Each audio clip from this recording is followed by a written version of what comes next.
हाँ जी, good morning everyone. आइए बेटा रिवाइज करें। लास्ट क्लास के अंदर हमने अपना कंपनीज एक्ट के 3 टॉपिक कंप्लीट कर लिए। इंट्रोडक्शन कंप्लीट कर लिया हमने, जहाँ इसके मीनिंग, फीचर्स और लिफ्टिंग ऑफ कॉर्पोरेट कवर किया था। कल हमने इसका main part types of companies complete कर ली थी, जहाँ हमने 5 क्राइटेरिया पे कंपनी को डिवाइड किया था। एक छोटा सा chapter share and share capital वाला हमने कल कंप्लीट कर लिया था। आज हम बचे हुए 2 टॉपिक कंप्लीट करेंगे बेटा, एक इनकॉर्पोरेशन ऑफ कंपनीज, एक एमओ एंड ए। तो अगर हम फटाफट से देखें हमने अभी तक किया क्या।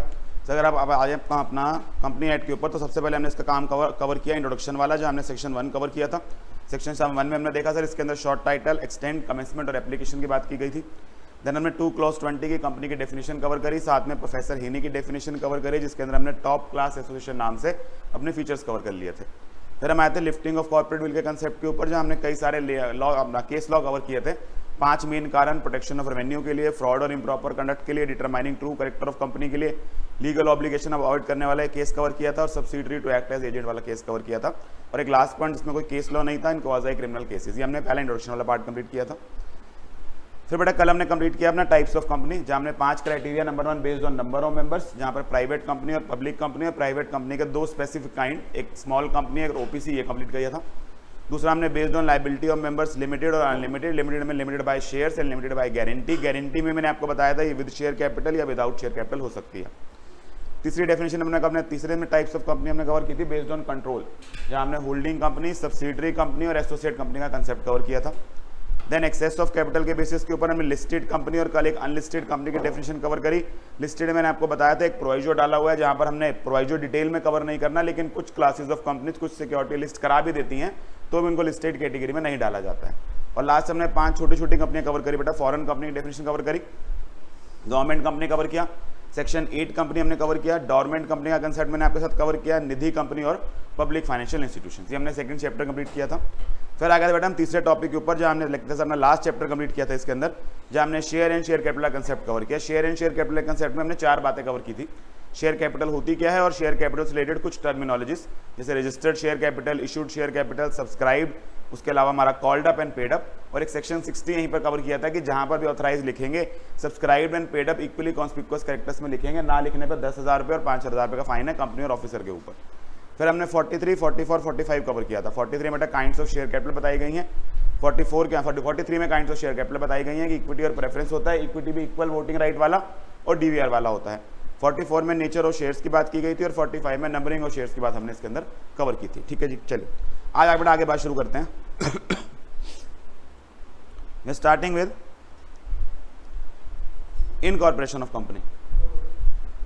हाँ रिकॉर्ड तो हो रहा है, सामने लिखा ही रहा है रिकॉर्डिंग।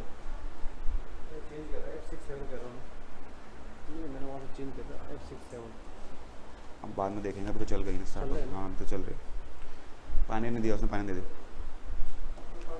इनकॉर्पोरेशन ऑफ कंपनी बेटा नेक्स्ट टॉपिक हमने स्टार्ट करना है। इनकॉर्पोरेशन ऑफ कंपनी की बात करें बेटा, हमने इसमें सेक्शन 3 कवर करना है, सेक्शन 7 कवर करना है, सेक्शन 9 कवर करना है। तो बेटा टोटल इसके अंदर 3 सेक्शन है जो हमने कवर करने होते हैं, सेक्शन 3, सेक्शन 7 एंड सेक्शन 9। साथ में हमें एक प्रमोटर की डेफिनेशन कवर करनी है। तो पूरे इनकॉर्पोरेशन है कंसेप्ट में 2 क्लॉज 69 प्रमोटर की डेफिनेशन है। उसके अलावा हमारे पास सेक्शन 3 है, सेक्शन 7 है और सेक्शन 9 है। ये 4 टॉपिक मिला के आपका इनकॉर्पोरेशन के टॉपिक कहलाते हैं। आइए पहले चारों को निपटाते हैं, फिर बचा हुआ हमारे पास सेक्शन 4, सेक्शन 5, सेक्शन 6 और सेक्शन 10। ये बेटा एमओ एंड ए का कंसेप्ट है, दोनों को दोनों रिवाइज करते हैं।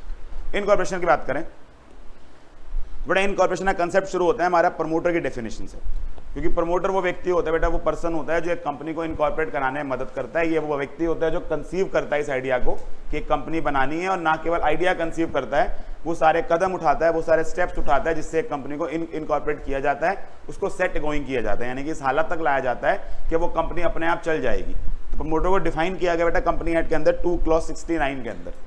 प्रमोटर की डेफिनेशन एक मीन्स वाली डेफिनेशन है, यानी कि इन्हीं लोगों को प्रमोटर बुलाया जा सकता है। प्रमोटर बुलाया किसको इन्होंने? Promoter means a person, number 1, who has been named as such in the prospectus and और identified by the company in the annual return. तो पहला व्यक्ति बेटा प्रमोटर वो होता है जिसको कंपनी खुद प्रमोटर बुलाती है। तो खुद कैसे बुलाती है? या तो प्रोस्पेक्टस में उसको प्रमोटर का नाम रखती है, या उसको आइडेंटिफाई करती है अपनी एनुअल रिटर्न में, जो हर साल वो आरओसी के पास फाइल करती है कि ये व्यक्ति मेरा प्रमोटर है। दूसरा, जरूरी नहीं है बेटा जिस व्यक्ति को सिर्फ बुलाया जा रहा वो प्रमोटर हो सकता है कंपनी छुपाने की कोशिश करे, नाम ना बताए, तो ऐसे केस में बेटा हम ढूंढेंगे कि एक्चुअल में प्रमोटर की पोजीशन किसकी है। तो वो व्यक्ति कौन होता है बेटा, दूसरे नाम से who has control over the affairs of the company directly और indirectly, whether as share holder, director और अदरवाइज। तो या तो ये व्यक्ति जिसको कंपनी खुद प्रमोटर बुला रही है, या जिसके पास कंपनी के ऊपर कंट्रोल है डायरेक्टली या इनडायरेक्टली एज शेयर होल्डर या डायरेक्टर, या नंबर 3 जिसकी एड पर, एड मतलब एडवाइस, इंस्ट्रक्शन, डायरेक्शन, 3 वर्ड हम याद करेंगे, जिसकी एड पर, एडवाइस, इंस्ट्रक्शन, डायरेक्शन पर किसी भी कंपनी का board of directors accustom to act है। तो तीनों में अंतर क्या है बेटा, पहला वो है जहां पर कंपनी खुद बोल रही है कि ये व्यक्ति मेरा प्रमोटर है, दूसरे पे वो है कि वो शायद खुद तो नहीं बता रही, हमने ढूंढा कि हाँ तुम कंपनी पे इतना कंट्रोल रखते हो, तुम बहुत बड़े डायरेक्टर हो, तुम शेयर होल्डर हो, तुमने कंपनी बनवाई थी, तुम प्रमोटर हो। या नंबर 3 बेटा ना कंपनी बता रही है, ना शायद उसकी कंपनी में कोई ऐसी पोजीशन है, ना वो कोई शेयर होल्डर है कंपनी का, ना कोई बहुत बड़ा डायरेक्टर है, लेकिन आपको उसको देख के समझ आता है कि ये ऐसा व्यक्ति है कि अगर ये कंपनी में आकर अपने आपके वहां बैठे हुए बोर्ड को कोई एडवाइस देता है, कोई डायरेक्शन देता है, कोई इंस्ट्रक्शन देता है, तो सारा बोर्ड इसकी बात मान लेता है। क्यों मान लेता है, हमें भी वही समझना है, ये क्यों मान लेता है। बेटा ये ऐसा व्यक्ति है जो भले ही कोई पोजीशन नहीं रखता बट कंपनी पे इतना इन्फ्लुएंस रखता है। जैसे मैंने आपको एग्जांपल दिया था बेटा रतन टाटा साहब का, मुकेश अंबानी साहब का। सर कई कंपनियां हैं जिनमें ना वो शेयर होल्डर भी नहीं है, जिनमें उनकी डायरेक्ट कोई होल्डिंग नहीं है, वो उनके बोर्ड ऑफ डायरेक्टर्स पे भी नहीं है, लेकिन क्योंकि वो रिलायंस की आगे सब्सिडरीज हैं, शायद अगर वो वहां जाते हैं और अपनी कोई बात बोलते हैं तो वहां का बोर्ड उनकी बात को मानता है और उनको सुनता है। तो ऐसा व्यक्ति बेटा कंपनी का क्या कहलाया जाता है, फिर प्रमोटर कहलाता है। तो 3 व्यक्ति उन्होंने बताया, person who has been identified by the company in the annual return या इन द प्रोस्पेक्टस। नंबर 2 जिसके पास एक्चुअल में कंट्रोल है डायरेक्टली या इनडायरेक्टली शेयर होल्डर डायरेक्टर के रूप में, या जिसकी एडवाइस, इंस्ट्रक्शन, डायरेक्शन पर किसी भी कंपनी के board of directors accustom to act में। अब आप जैसे बेटा तीसरे पॉइंट में आते हैं ना कि कोई भी ऐसा व्यक्ति जिसके एडवाइस, इंस्ट्रक्शन, डायरेक्शन पर किसी कंपनी का बोर्ड एक्ट कर लेता है, या ना दिक्कत ये आती है कुछ ऐसे व्यक्ति भी आ जाते हैं बेटा जो ना एक्चुअल में प्रमोटर होते नहीं हैं, आप और मेरे जैसे शायद प्रोफेशनल्स होते हैं। तो कोई चार्टर्ड अकाउंटेंट बेटा एडवाइस दे रहा है, कोई कंपनी सेक्रेटरी एडवाइस दे रहा है, बोर्ड तो उनकी बात भी मानता है। तो एक चार्टर्ड अकाउंटेंट बेटा अपनी सारी कंपनियां जिनको एडवाइस देता है, क्या उनका प्रमोटर बनकर बैठ जाएगा? नहीं। तो इस सी वाले पॉइंट के लिए हमने नीचे से कुछ बात निकाल दी, provided that sub clause C, यानी कि जो एडवाइस, इंस्ट्रक्शन, डायरेक्शन वाली बात है, shall not apply to a person who is acting merely in professional capacity. तो कोई प्रोफेशनल आपने हायर किया है जो ऑब्वियसली बोर्ड को किसी मुद्दे पर एडवाइस देता है और ऑब्वियसली बोर्ड मानती भी होगी उसको, बट सिर्फ इतने भर से वो क्या नहीं बन जाएगा, वो प्रमोटर नहीं बन जाएगा। तो प्रमोटर के अंदर बेटा 3 बातें याद रखने वाली है, person who has been identified by the company in the annual return और इन द प्रोस्पेक्टस, जिसके पास कंट्रोल है या जिसकी एडवाइस, इंस्ट्रक्शन, डायरेक्शन पर किसी भी कंपनी का बोर्ड अकस्टम टू एक्ट है। हाँ, सी पॉइंट के अंदर प्रोफेशनल कैपेसिटी में जो व्यक्ति एक्ट करता है वो कवर नहीं किया जाएगा। वैसे बेटा आपकी बुक के अंदर बस इतनी सी बात ही बताई गई है, प्रमोटर की डेफिनेशन दी गई है। मैंने थोड़ा सा समझाने के लिए प्रमोटर के काम भी बता रखे हैं कि प्रमोटर क्या कुछ करता है। बाकी उम्मीद कम है कि वो आपसे पूछे, हो सकता है वो 1 आधे नंबर के लिए आपसे पूछ ले एक्स्ट्रा, क्योंकि सिर्फ प्रमोटर का जो क्वेश्चन है ना 5 नंबर का बन नहीं पाता। तो ये कर सकता है कि प्रमोटर डिफाइन कर दो, प्रमोटर का कंपनी में क्या रोल होता है, तो जनरल बेसिस पे आपसे 2 नंबर के लिए पूछ ले, तो उस पॉइंट ऑफ व्यू से मैंने इसके साथ जोड़ा हुआ है कि फंक्शंस क्या क्या होते हैं। सिर्फ प्रमोटर का मेन काम शुरू होता है इस बात से कि वो एक ऐसा व्यक्ति है जो पहले तो ये बिजनेस आइडिया जनरेट करता है कि हाँ कोई ऐसा कंपनी, कोई ऐसा काम है जो मुझे करना है। तो इस जगह कहते हैं ना पूरा के पूरा कंपनी बनाने का जो वेरी फितूर है, वेरी जो आइडिया है वो इस पर्सन के दिमाग में पैदा होता है। तो ये जनरेट्स एन आइडिया, फिर उस आइडिया की बेटा फिजिबिलिटी स्टडी करता है। फिजिबिलिटी क्या होती है कि वो काम हो भी सकता है कि नहीं, इकोनॉमिकली हो सकता है कि नहीं, टेक्नोलॉजिकली, लीगली ये सब काम करना अलाउड है कि नहीं, उसकी फिजिबिलिटी देखता है। फिर पता चलता है कि हाँ फिजिबल तो है, तो बेटा अब डिसाइड करता है कि कंपनी बनानी है। कई बार सोचता है नई कंपनी बनानी है, बेटा जो बड़े बड़े कंपनी होती है ना वो ये सोचती हैं किसी चलती कंपनी को टेक ओवर कर लेते हैं। तो मान लीजिए रिलायंस ने आज सोचा कि इस फील्ड में मुझे जाके काम करना है, तो जरूरी नहीं है बेटा वो कंपनी बनाएगी, शायद वो जाकर क्या कर लेगी, कोई चलती हुई कंपनी ले लेगी। अगर आपने कंपनी बनानी है तो फिर कैसी कंपनी बनानी है, प्राइवेट बनानी है, पब्लिक बनानी है, लिमिटेड बनानी है, अनलिमिटेड बनानी है, शेयर कैपिटल वाली बनानी है, बिना शेयर कैपिटल वाली बनानी है। अगर शेयर कैपिटल वाली बनानी है तो ऑथराइज कैपिटल क्या होगी, ये शेयर कैपिटल आएगी कहाँ से, MOA एंड AOA कैसे बनेंगे, आपको ये MOA एंड AOA ROC के पास फाइल करवाने पड़ेंगे, फर्स्ट डायरेक्टर चुनने पड़ेंगे, कई सारे प्री इनकॉर्पोरेशन कॉन्ट्रैक्ट करने पड़ेंगे, बेटा वो प्रोफेशनल हायर करने पड़ेंगे जो आपकी कंपनियां बनवा के देंगे, शायद रजिस्टर्ड ऑफिस किराए पे लेने पड़ेंगे, कुछ इनिशियल मशीनरी या कुछ इनिशियल जो फर्नीचर होता है वो खरीदना पड़ेगा। ये सब करने को क्या बोलते हैं, प्रिलिमिनरी कॉन्ट्रैक्ट। तो ये सारे काम कौन करता है, ये एक प्रमोटर करता है। तो अगर पेपर में क्वेश्चन आ भी जाता है कि प्रमोटर के 2, 4, 5 फंक्शन बता दीजिए, तो ये मत कहिएगा कि बुक में नहीं लिखे होते हमें नहीं आते, 4-5 फंक्शन कॉमन सेंस से क्या किए जा सकते हैं, बताए जा सकते हैं। मैंने कई सारे फंक्शन या लाइन में लगा दिए कि प्रमोटर क्या कुछ करता है। Number 1, generating the idea of starting a business and forming a company, that is which business is to be started. Then making a feasibility study so as to determine whether the proposed business is profitable और not. तो एक idea generate करेगा, उसकी क्या करेगा, feasibility study करेगा, then बहुत सारे डिसीजंस लेगा। कैसे decisions, like whether to start a new business और to take over an existing business by purchase of existing undertaking. The nature of company to be formed, whether वो public होगी, private होगी, limited होगी, unlimited होगी। Then तीसरा, by limited by shares होगी या limited by guarantee होगी। अगर शेयर्स है तो ऑथराइज कैपिटल कितनी होगी। एमओए बनाएगा, एओए बनवाएगा, अदर डॉक्यूमेंट्स बनवाएगा। इन एमओए एंड एओए के लिए बेटा इनिशियल सब्सक्राइबर जो से साइन करेंगे वो व्यक्ति ढूंढेगा, फिर सारे डॉक्यूमेंट्स आरओसी के पास फाइल करके आएगा। बेटा कई सारे प्रोफेशनल्स हैं, कई सारे फर्स्ट डायरेक्टर्स हैं जिनके साथ अलग अलग कॉन्ट्रैक्ट करने पड़ेंगे, प्री इनकॉर्पोरेशन कॉन्ट्रैक्ट्स में एंटर करना पड़ेगा। और लास्टली बेटा अगर आप शेयर्स इशू कर रहे हैं तो शेयर्स इशू करने की सारी अरेंजमेंट्स करनी पड़ेंगी। ये सारे काम है जो किस में आ जाते हैं कि प्रमोटर क्या कुछ काम करता है। तो ये मेजर कंसेप्ट है। प्रमोटर बुलाते हैं किसको है, 2 क्लॉज 69 के डेफिनेशन। और प्रमोटर क्या कुछ करता है, ये क्या कुछ करता है से बेटा एक डेफिनेशन हमने खुद बना रखी है पाल्मर की, याद हो जाए तो अच्छी बात है, अदरवाइज ऐसी कोई डेफिनेशन बुक में नहीं होती है आपके, क्योंकि एक्ट की डेफिनेशन तो 2 क्लॉज 69 वाली है। ये हमने इसके फंक्शंस के बेसिस पर क्या बना दी है, एक डेफिनेशन की। Promoter is a person who originates the scheme of formation A company, gets the memorandum and articles prepared, executed and registered, finds out the first director, settles the terms of preliminary contract, issues prospectus and makes arrangement for advertising and circulating of prospectus and placing of capital। जो हमने यहाँ functions बनाए थे उसी से क्या बनाई हुई है, डेफिनेशन। बाकी जनरली बेटा जो क्वेश्चन आता है आपके पेपर में प्रमोटर की डेफिनेशन तक ही सीमित रहता है, क्योंकि आपके इंस्टीट्यूट के स्टडी मटेरियल में सिर्फ प्रमोटर की डेफिनेशन दी हुई है, वो फंक्शंस वाले पार्ट के ऊपर नहीं जाता है। ठीक है जी। फिर आइए बेटा इसका बाकी बचा हुआ part, section 3, section 7, section 9, company बनाई कैसे जाती है। पहले तो बेटा सेक्शन 3 कहता है जी बनाई कैसे जाती है। इससे पहले ये बात करते हैं कि बनाते समय किन किन बातों को ध्यान रखना है।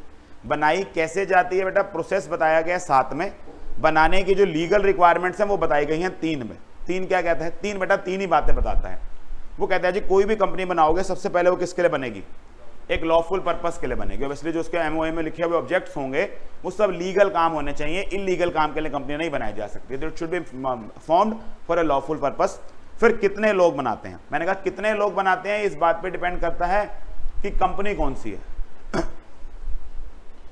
7 और मोर पर्सन्स पब्लिक कंपनी के केस में, 2 और मोर पर्सन्स प्राइवेट कंपनी के केस में, एंड 1 पर्सन किसके केस में, ओपीसी के केस में। ये कैसे बनाते हैं, मैंने कहा ये 7 लोग, 2 लोग या 1 पर्सन जो भी है, जैसी भी कंपनी है, ये अपना नाम सब्सक्राइब करेंगे टू द एमओए। तो ये लोग क्या बन जाते हैं, एमओए के सब्सक्राइबर। सब्सक्राइबर बनने का मतलब क्या होता है, ये वो व्यक्ति होते हैं बेटा जो प्रॉमिस कर रहे होते हैं कि जैसे ही कंपनी बनेगी हम कंपनी के क्या बनेंगे, पहले मेंबर बनेंगे, पहले शेयर होल्डर बनेंगे। तो आप जब पहले मेंबर बनने वाले हो तो इसलिए वो पहले मेंबर उतने होने चाहिए जितने कंपनी के अंदर मिनिमम चाहिए। तो minimum 7 or more persons where the company is formed to be a public company, 2 or more persons where the company to be formed is a private company, and 1 person where the company to be formed is an OPC। और यही बेटा मैंने आपको बताया था 3 subsection 1 clause C, यही है 3 subsection 1 clause C, जिसने कहा OPC भी क्या होगी, एक प्राइवेट कंपनी। तो मैंने आपको कहा था ना ये बात 3 subsection 1 clause C में लिखी है। देखिए कैसे लिखी है, उसने कहा जी एक पर्सन होगा OPC के केस में, दैट इज टू से अ प्राइवेट कंपनी। ये लोग क्या करेंगे, by subscribing their names or his name to memorandum and by complying with other requirements of this act in respect to registration। ये other requirements कहाँ बताई गई हैं, ये बताई गई हैं बेटा सेक्शन 7 में। तो सेक्शन 3 ही आपको कहता है कि ओपीसी में एक कंपनी बनाने के लिए क्या करना है, लॉफुल पर्पस के लिए काम करना है। प्राइवेट कंपनी के केस में 2 या उससे ज्यादा लोग, पब्लिक कंपनी के केस में 7 या उससे ज्यादा लोग, ओपीसी के केस में 1 पर्सन मेमोरेंडम पे अपना नाम सब्सक्राइब करेंगे and other requirements of the act जो इनकॉर्पोरेशन की है वो पूरा करेंगे। मैंने कहा अदर रिक्वायरमेंट कहाँ पता चलेगी, उसने कहा सेक्शन 7 में चले जाओ। और लास्ट बात ये क्या बता रहा है, तीसरी बात, कि जो भी कंपनी आप बना रहे हो अंदर सबसेक्शन 1, वो या तो कंपनी क्या होगी, लिमिटेड बाय शेयर्स होगी, या लिमिटेड बाय गारंटी होगी, या कैसी कंपनी होगी, अनलिमिटेड। तो 3 बातें क्या क्या निकल के आई, सर लॉफुल पर्पस के लिए बनानी है, मिनिमम नंबर ऑफ सब्सक्राइबर्स चाहिए, एंड नंबर 3 या तो लिमिटेड बाय शेयर्स या लिमिटेड बाय गारंटी या अनलिमिटेड बनेगी। ये उन्होंने बताया कंपनी बनती कैसे है, क्या क्या लीगल रिक्वायरमेंट्स हैं। अब आइए इस बात के ऊपर बेटा प्रोसीजर क्या है।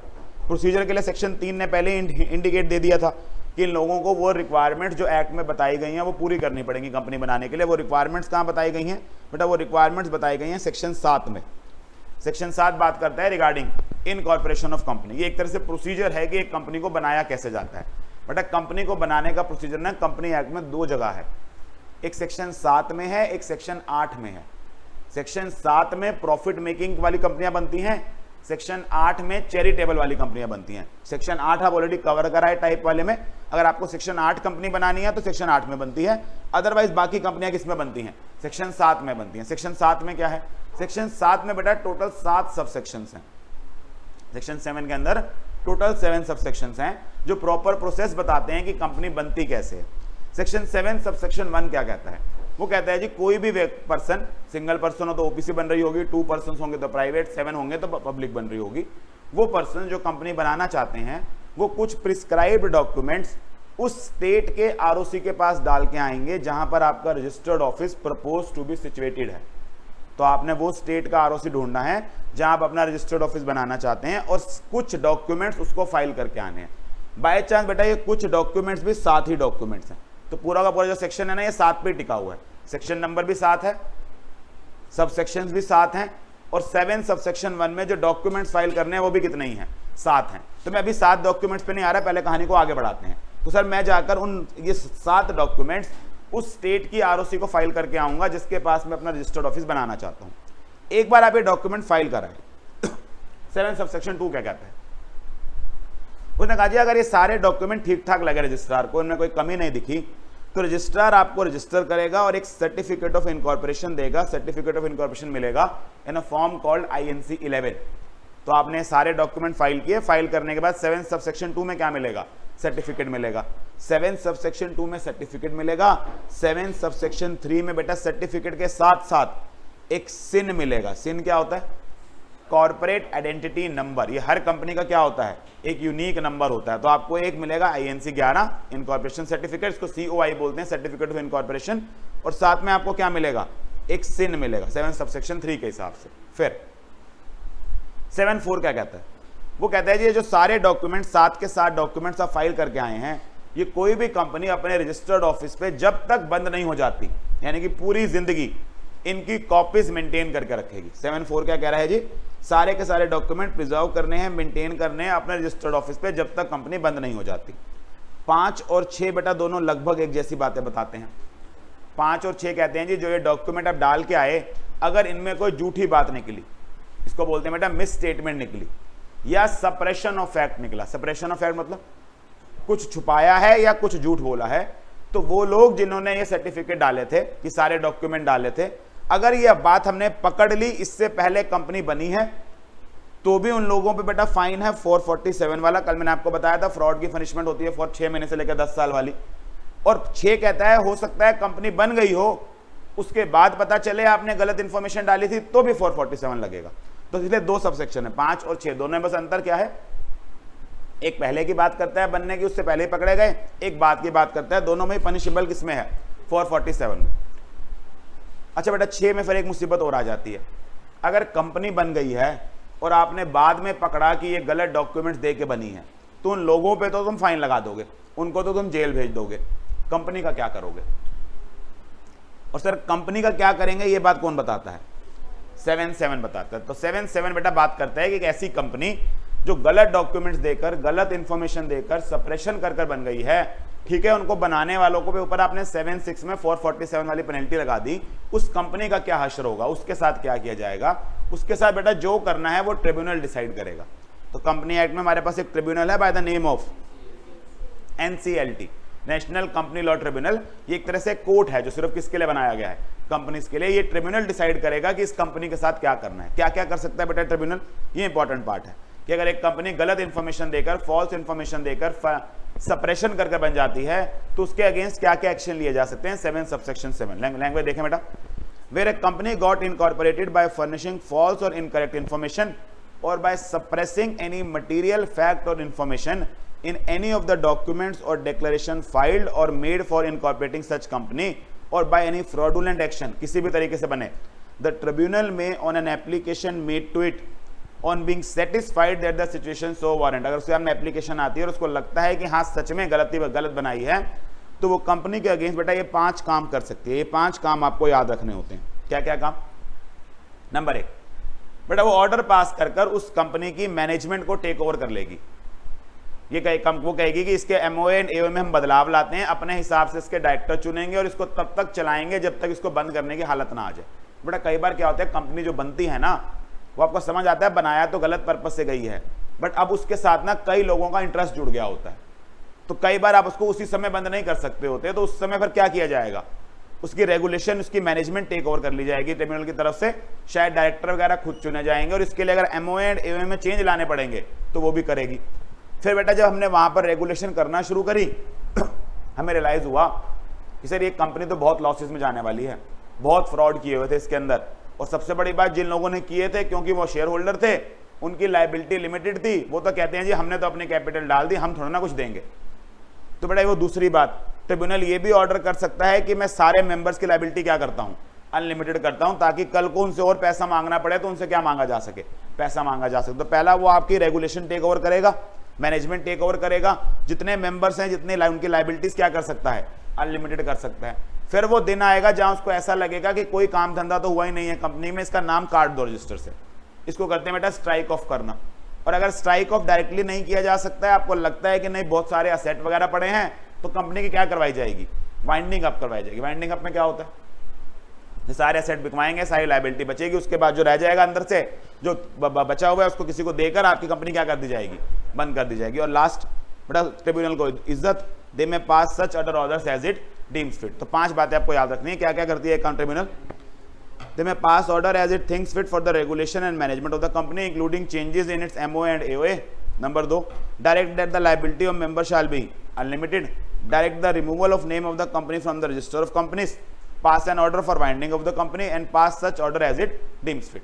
और 5 में से बेटा कोई भी ऑर्डर पास करने से पहले 2 बातों का ध्यान रखना है। नंबर 1, क्योंकि कंपनी बन चुकी है और कंपनी एक सेपरेट पर्सन होता है, बेटा कंपनी को दी जाएगी एक अपॉर्चुनिटी ऑफ बीइंग हर्ड। उसके पास एक नोटिस आएगा कि ऐसे ऐसे में पता चला है आपको गलत डॉक्यूमेंट्स देकर मटेरियल सप्रेस करके बनाया गया है, हम आपके अगेंस्ट ये एक्शन लेने जा रहे हैं, बताइए ये एक्शन क्यों ना लिया जाए। तो एक अपॉर्चुनिटी ऑफ बीइंग हर्ड मिलेगी।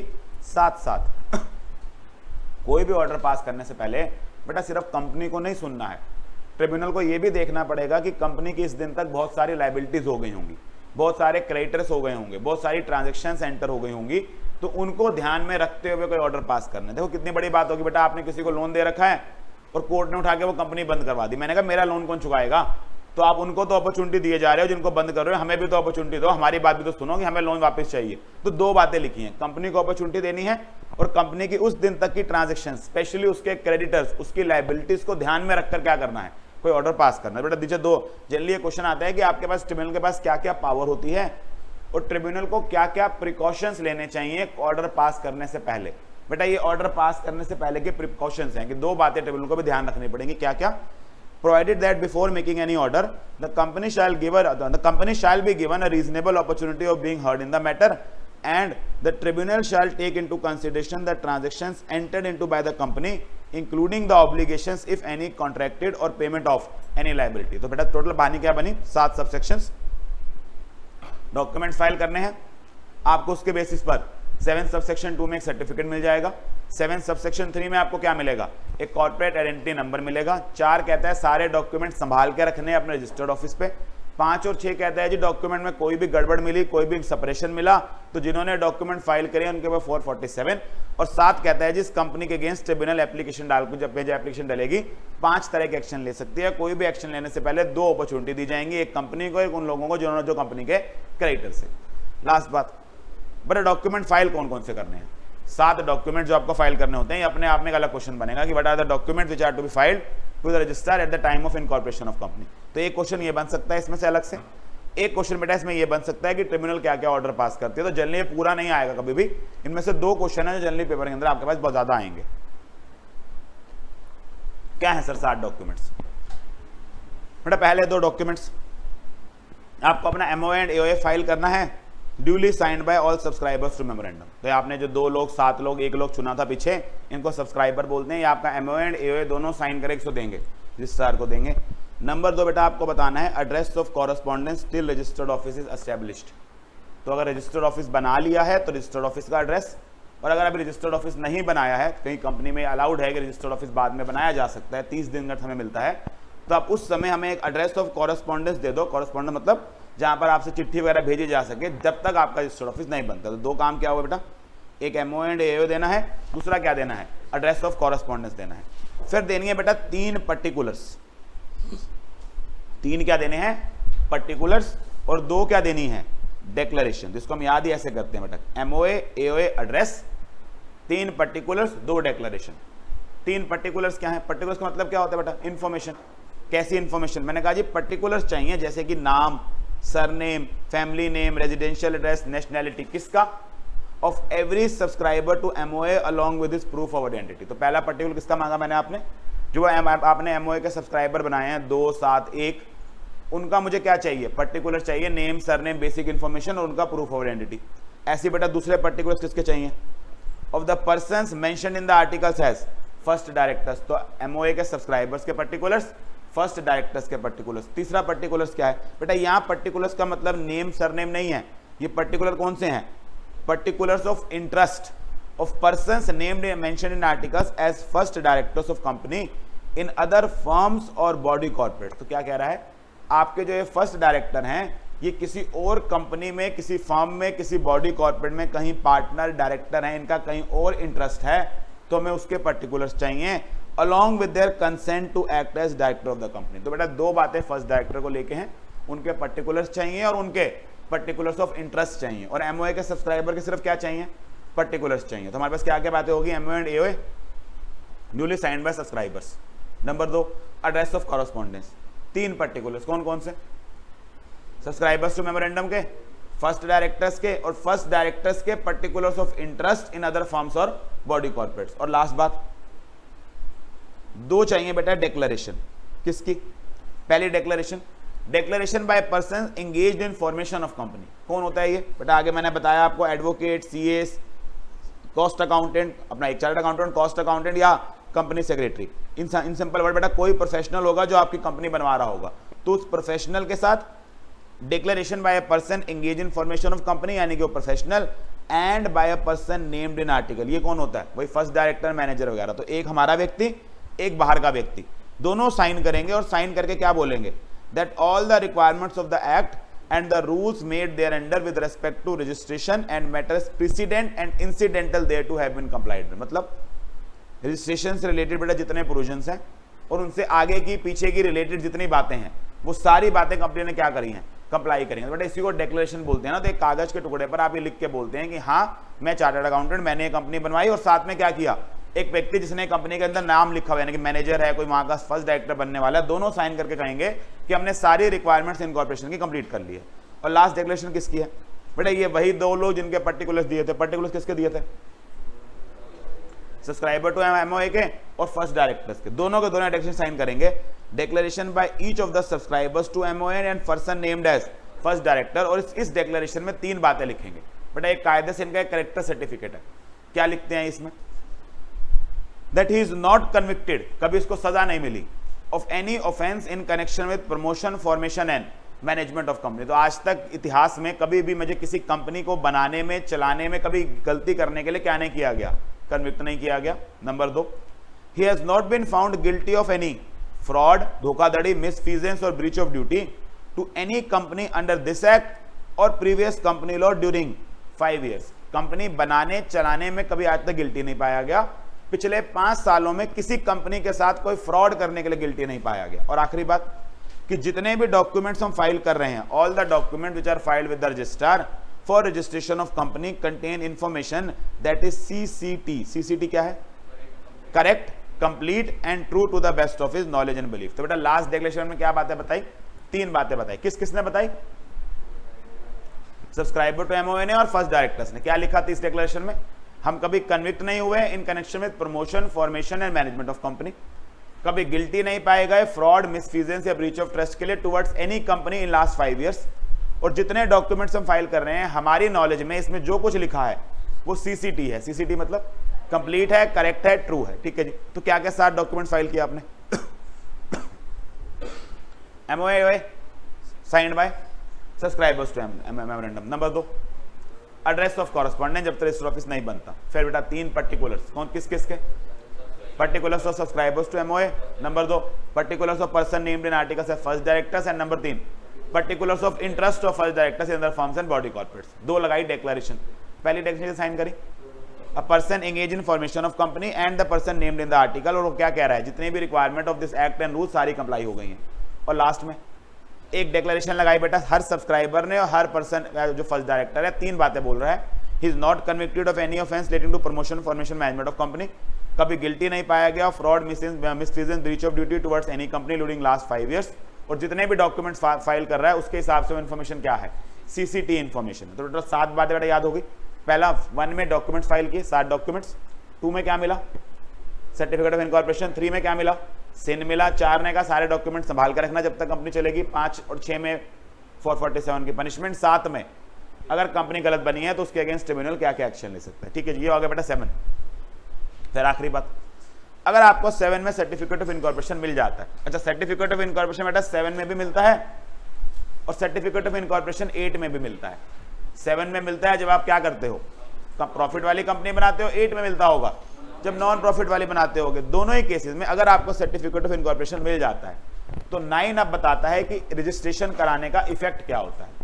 यहां पर बेटा इनडायरेक्टली वो आपको ना फीचर बता देता है कंपनी के कि जिस दिन से आपको सर्टिफिकेट मिल जाएगा, सर्टिफिकेट मिलने के ये कॉन्सिक्वेंस होंगे। क्या कॉन्सिक्वेंस होंगे, जो डेट बेटा सर्टिफिकेट के अंदर मेंशन होगी उस दिन से आप बॉडी कॉर्पोरेट बन जाओगे। बॉडी कॉर्पोरेट बन जाओगे मतलब सेपरेट लीगल पर्सन बन जाओगे, अपने नाम से प्रॉपर्टी ओन करोगे, परपेचुअल सक्सेशन आ जाएगी, एक वर्ष से सब कुछ कवर हो जाता है। तो उन्होंने कहा जी the date mention in the certificate of incorporation issued by registrar shall become the date of incorporation of company. इससे होगा क्या, from this date mention in the certificate of incorporation all the subscribers to MOA and all persons from time to time as they may become member of the company। तो सारे subscriber उसी क्षण member बन जाएंगे और उसके बाद जो जो मेंबर बनना चाहे बन सकता है और आपकी कंपनी क्या बन जाएगी, एक बॉडी कॉर्पोरेट। तीसरा काम क्या होगा बेटा, MOA में ना अपना नाम लिख के दिया होगा आपने, वो नाम आज से आपका क्या बन जाएगा, नाम बन जाएगा। The name mention in the MOA shall become the name of the company. बाकी तो बेटा बॉडी कॉर्पोरेट होने के कॉन्सिक्वेंस है। You will get capacity to function in your own name, आपकी क्या आ जाएगी, परपेचुअल सक्सेशन आ जाएगी, आप प्रॉपर्टी एक्वायर और होल्ड डिस्पोज कर सकते हो, आप कॉन्ट्रैक्ट में एंटर कर सकते हो, आप स्यू फाइल कर सकते हो, दूसरे आपके अगेंस्ट सूट फाइल कर सकते हैं। तो ये सारी कहानी किसकी है, सेक्शन 9 में। जहाँ क्या बात मैं बोल रहा है मेनली, जैसे ही आपको सर्टिफिकेट मिलेगा जो डेट उसमें बताई गई होगी उस वो डेट आपकी डेट ऑफ इनकॉर्पोरेशन बन जाएगी, आप बॉडी कॉर्पोरेट बन जाएंगे, सारे सब्सक्राइबर उसी दिन से मेंबर बन जाएंगे, आपका MOA में लिखा हुआ नाम आपका नाम बन जाएगा और उसके बाद बेटा बॉडी कॉर्पोरेट होने के कॉन्सिक्वेंसेस, आपके पास परपेचुअल सक्सेशन आ जाएगी, आप प्रॉपर्टी ओन कर सकते हो, कॉन्ट्रैक्ट में एंटर कर सकते हो, अपने नाम पे स्यू फाइल कर सकते हो, दूसरे आपके अगेंस्ट सूट फाइल कर सकते हैं। दैट्स इट बेटा, ये आपका पूरा का पूरा टॉपिक जो हमने बात कवर करी सेक्शन 2 क्लॉज 69 प्रमोटर का कंसेप्ट, सेक्शन 3, सेक्शन 7 और सेक्शन 9। विद दैट आपका कौन सा का टॉपिक, जो 4th टॉपिक है कंप्लीट होता है, that is incorporation of company. Coming to the last topic MOA and AOA। बेटा बचे हुए सेक्शन 4, 5, 6, 7, 8 बेटा 7, 8 नोट हमने ऑलरेडी कवर कर लिया। लास्ट में कौन सा करना है, हमने 10 कवर करना है, बाकी हमने ये वाला कंप्लीट कर लिया। अच्छा, इसके साथ बेटा एक तो MOA एंड AOA कवर करना है, साथ में 3 हमें डॉक्ट्राइन्स कवर करने होते हैं। एक डॉक्ट्राइन होता है अल्ट्रा वायर्स का, एक होता है इंडोर मैनेजमेंट, एक होता है कंस्ट्रक्टिव नोटिस का, एक होता है इंडोर मैनेजमेंट का, इंडोर मैनेजमेंट, और लास्ट में बेटा इंडोर मैनेजमेंट की एक्सेप्शंस। अगेन एक इंपॉर्टेंट पार्ट है, जनरली इसमें से क्वेश्चन आ जाता है पेपर के अंदर, तो इसको हम MOA एंड AOA का चैप्टर बुलाते हैं। सेक्शन 4 बेटा बात करता है MOA की, 5 बात करता है AOA की, 6 बात करता है कि आपका एक्ट आपके MOA एंड AOA को ओवर रूल करता है। तो MOA एंड AOA बनाते समय ये बात का ध्यान रखिएगा, एक्ट के खिलाफ मत चले जाइएगा। अगर कोई बात आप ऐसी लिख देंगे जो एक्ट अलाउ नहीं करता और आपने क्या कर दिया, MOA एंड AOA में लिख दिया, तो आप एक्ट के खिलाफ नहीं जा सकते। और लास्ट में बेटा आपका आता है binding effect of MOA and AOA, कि MOA एंड AOA में जो बातें लिखी हैं क्या वो मेंबर और कंपनी मानने के लिए बाउंड होते भी हैं, इस बात को बेटा सेक्शन 10 लिखता है। तो ये हमारा हो गया MOA एंड AOA का सेक्शन। फिर हमने 3 डॉक्ट्राइन करने हैं जो सारे MOA एंड AOA से रिलेटेड है, अल्ट्रा वायर्स का कंसेप्ट, कंस्ट्रक्टिव नोटिस का कंसेप्ट और इंडोर मैनेजमेंट का कंसेप्ट। आइए एक रिवाइज करते हैं।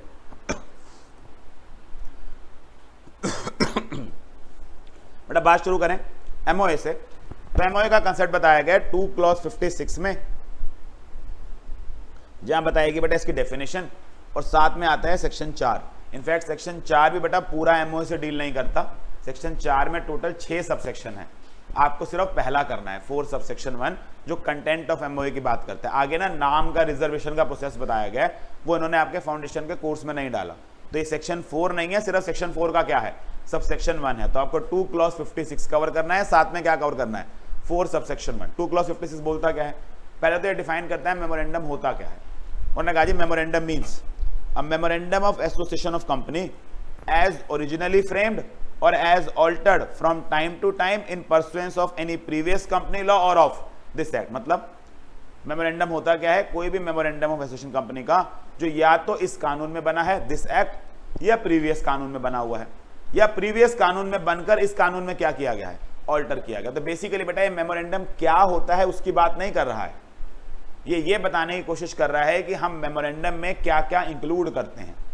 तो आज तक का किसी पुरानी कंपनी का बना हुआ एमओए भी एमओए होता है, कोई नई कंपनी बनी है उसका बनाया हुआ एमओए भी एमओए होता है, और कोई पुरानी कंपनी है और उसने नए एक्ट में आकर क्या कर लिया है, अपने एमओए में चेंज ला लिया, वो भी क्या ही माना जाएगा, मेमोरेंडम माना जाएगा। तो इसमें हमने ये बता नहीं सकते, बताया ना कंपनी में क्या कुछ आता है, कंपनी क्या होती है ये नहीं बता रहे थे, कंपनी में क्या क्या आता है इनकॉर्पोरेटेड अंडर दिस एक्ट और प्रीवियस कंपनी लॉ। यहाँ भी क्या ही बात की गई है, एमओए क्या है, एज ओरिजिनली फ्रेम्ड और as altered from time to time in pursuance of any previous company law और ऑफ दिस एक्ट।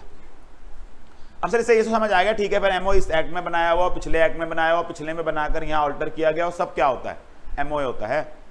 एमओए करता क्या है बेटा, इसके लिए मेन बात आई थी किसकी, पाल्मर की, जिसने कहा जी एमओए किसी भी कंपनी का सबसे इंपॉर्टेंट डॉक्यूमेंट होता है। इनफैक्ट इसे कंपनी का चार्टर बुलाया जाता है। चार्टर क्या होता है, कॉन्स्टिट्यूशन, द सुप्रीम बुक। तो ये किसी भी कंपनी का क्या होता है, चार्टर होता है। चार्टर इसलिए बुलाया जाता है बेटा क्योंकि ये कंपनी के ऑब्जेक्ट्स डिफाइन करता है। ये बताता है कि कंपनी क्यों बनाई जा रही है, और क्यों बनाई जा रही है बताकर ये दो काम करता है। कंपनी की पावर डिफाइन करता है, कंपनी क्या क्या कर सकती है, पावर डिफाइन करता है, as well as power confine करता है। कन्फाइन करता है मतलब ये बताता है कि कंपनी ये कर सकती है, और इनडायरेक्टली ये भी बताता है कि बस ये ही कर सकती है। तो पावर डिफाइन करता है और क्या करता है, कन्फाइन करता है। इसलिए मेमोरेंडम को कंपनी का सबसे इंपॉर्टेंट डॉक्यूमेंट माना जाता है। हर कंपनी के पास अपना मेमोरेंडम होना जरूरी है। तो आपने अभी देखा बेटा, जब रजिस्ट्रार के पास आप कंपनी बनाने जाएंगे, सबसे पहला डॉक्यूमेंट ही वो आपसे क्या मांग रहा है, एमओए। तो कोई कंपनी भी बिना एमओए के नहीं बन सकती, ये बेसिक आइडिया था। फिर सर एमओए का पर्पस क्या है बेटा, एमओए जनरली बाहरी दुनिया के लिए बनाया जाता है। बाहरी दुनिया में कौन कौन आते हैं बेटा, मेरे क्रेडिटर्स जो मुझसे डील करने आ रहे हैं, मेरे शेयर होल्डर जो पैसा लगाने आ रहे हैं, वो मेरे एमओए को पढ़कर ये जान पाते हैं कि जो वो पैसा मुझे देने जा रहे हैं, क्रेडिटर के रूप में देने जा रहे हैं, मेंबर के रूप में देने जा रहे हैं, डिबेंचर होल्डर के रूप में देने जा रहे हैं, उस पैसे को मैं कहां कहां खर्च कर सकता हूं। तो इसलिए बेटा आपका जो ये बेसिकली हम बोलते हैं ना, आपका ये मेमोरेंडम आउटसाइडर्स को ये बात डालने में, ये जानने में मदद करता है कि कंपनी के पॉसिबल स्कोप ऑफ ऑपरेशंस क्या क्या है, वो कहां कहां पर अपना पैसा खर्च करेगी, और आप ये पढ़कर फैसला लेते हो कि इस कंपनी को पैसा देना चाहिए या नहीं देना चाहिए। क्योंकि बेटा इसको पढ़कर आप फैसला लेते हो कि कंपनी को पैसा देना चाहिए कि नहीं देना चाहिए, तो ये भी बहुत जरूरी है कि कंपनी फिर इन्हीं कामों पर ही पैसा लगाया अपना। और यहां से आया बेटा वो डॉक्ट्राइन ऑफ अल्ट्रा वायर, जो ये कहता है जी एक बार आपने एमओए में एक बात लिख दी, अब आपको अपने सारे पैसे उन्हीं कामों पे ही खर्च करने पड़ेंगे। अगर उससे बाहर निकल के कोई काम करोगे, इस ट्रांजेक्शन को हम अल्ट्रा वायर्स मानेंगे। अल्ट्रा वायर्स मतलब अल्ट्रा मींस बियॉन्ड, वायर्स मतलब पावर, तो ये कंपनी की पावर से बियॉन्ड मानेंगे और ऐसी ट्रांजेक्शन वॉइड हो जाएगी। तो ये बेसिक इंट्रो है जो हमें किसमें देना पड़ता है, एमओए के अंदर। बेटा पहले पाल्मर की डेफिनेशन देखें। The memorandum contains the objects for which the company is formed and therefore identifies the possible scope of its operation beyond which it cannot go. It defines as well as confines the power of company. Line अच्छी है, ये power define भी करता है और क्या करता है, कन्फाइन भी करता है। फिर बेटा से कैरेक्टरिस्टिक्स देखें। It is also known as the charter of the company. It is a public document. Any person, whether a member of the company or not, can inspect it in the office of the registrar. तो public document होता है, कोई भी व्यक्ति जाकर किसी भी company का क्या पढ़ सकता है, एमओए पढ़ सकता है। Every company must have its own MOA. It enables the share holders, creditors and all those who deal with the company to know what its powers are and what activities it can engage in. A company cannot depart from the provisions contained in the MOA.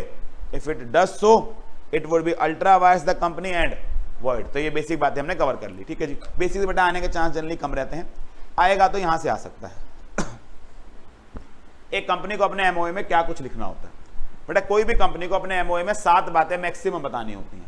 In fact कुछ में तो ये 7 भी नहीं होती, इनमें से कुछ बातें ऐसी हैं बेटा जो हर कंपनी को लिखनी पड़ती हैं। जैसे कि नेम क्लॉज, नेम क्लॉज में क्या लिखा जाता है? कंपनी का नाम। तो कंपनी अपना नाम बताती है सबसे पहले मेमोरेंडम में अंदर। नाम के रूल बेटा आप जानते हैं, प्राइवेट कंपनी है तो लास्ट में प्राइवेट लिमिटेड लगाना है, पब्लिक कंपनी है तो लिमिटेड लगाना है, ओपीसी है तो ओपीसी वर्ड का इस्तेमाल करना है, सेक्शन 8 कंपनी है तो प्राइवेट लिमिटेड और लिमिटेड लगाने की जरूरत नहीं है। कुछ स्पेसिफिक वर्ड जैसे चैम्बर्स, कन्फेडरेशन, इस तरह के वर्ड अक्सर क्या किए जाते हैं, सेक्शन 8 कंपनी को अलाउ कर दिए जाते हैं कि आप इस्तेमाल करो। ये बेसिक बात बेटा कहाँ लिखनी है? नेम क्लॉज में। देन नंबर 2 क्या लिखना है? Situation and registered office clause. यहां क्या बताओगे? Name of the state in which registered office is situated. Address नहीं बताना, क्या बताना है? स्टेट का नाम बताना है जहां रजिस्टर्ड ऑफिस आप सिचुएट करने जा रहे हो। तो it states the name of the state in which the registered of the company is propose to be situated. Number 3 object clause. ये तो मैंने आपको बताया, जिस काम के लिए कंपनी बना रहे हो अपने ऑब्जेक्ट्स कहां लिख दो? ऑब्जेक्ट क्लॉज में लिख लो। And number 4 liability clause. Liability किसकी? मेंबर्स की। कल बेटा मैंने आपको बताया था कि कंपनी लिमिटेड है या अनलिमिटेड, कहां से पता चलता है? एमओए से। ये क्योंकि एमओए में क्या लिखा होता है? Liability clause. तो लायबिलिटी क्लॉज में अब कंपनी बताएगी कि whether the liability of member of the company is limited और अनलिमिटेड। अगर लिमिटेड बाय शेयर्स है तो the amount unpaid on the shares held by them, और लिमिटेड बाय गारंटी है, it shall state that the amount shall be limited to the amount he has undertaken to pay to the company in the event of winding up. एक बार बेटा और ध्यान रखनी होती है, company में आपकी लायबिलिटी केवल उस दिन तक नहीं आती है जिस दिन तक आप मेंबर होते हो। कई बार क्या होता है, आप मेंबरशिप छोड़ जाते हो और उसके बाद कंपनी वाइंड अप होती है। तो ऐसे केस में अगर कंपनी वाइंड अप होती है आपके मेंबरशिप छोड़ने के 1 साल के अंदर अंदर, तो उस केस में भी आपको क्या करना पड़ता है? पैसा देना पड़ता है। इसके पीछे लॉजिक क्या होता है कि शायद आपको अंदाजा था कि कंपनी बंद होने वाली है, इसलिए आप क्या हो गए? चलते बने। तो हमने इसलिए क्या किया हुआ है कि लायबिलिटी आपकी कब आ सकती है? या तो जब कंपनी बंद हो रही है तब आप मेंबर हो, या आपके जाने के 1 साल तक कंपनी क्या हो गई है? बंद हो गई है। तो ऐसे केस में मेंबर के ऊपर क्या आती है? लायबिलिटी आती है। अच्छा, मेंबर के ऊपर क्या पे करने की लायबिलिटी आती है?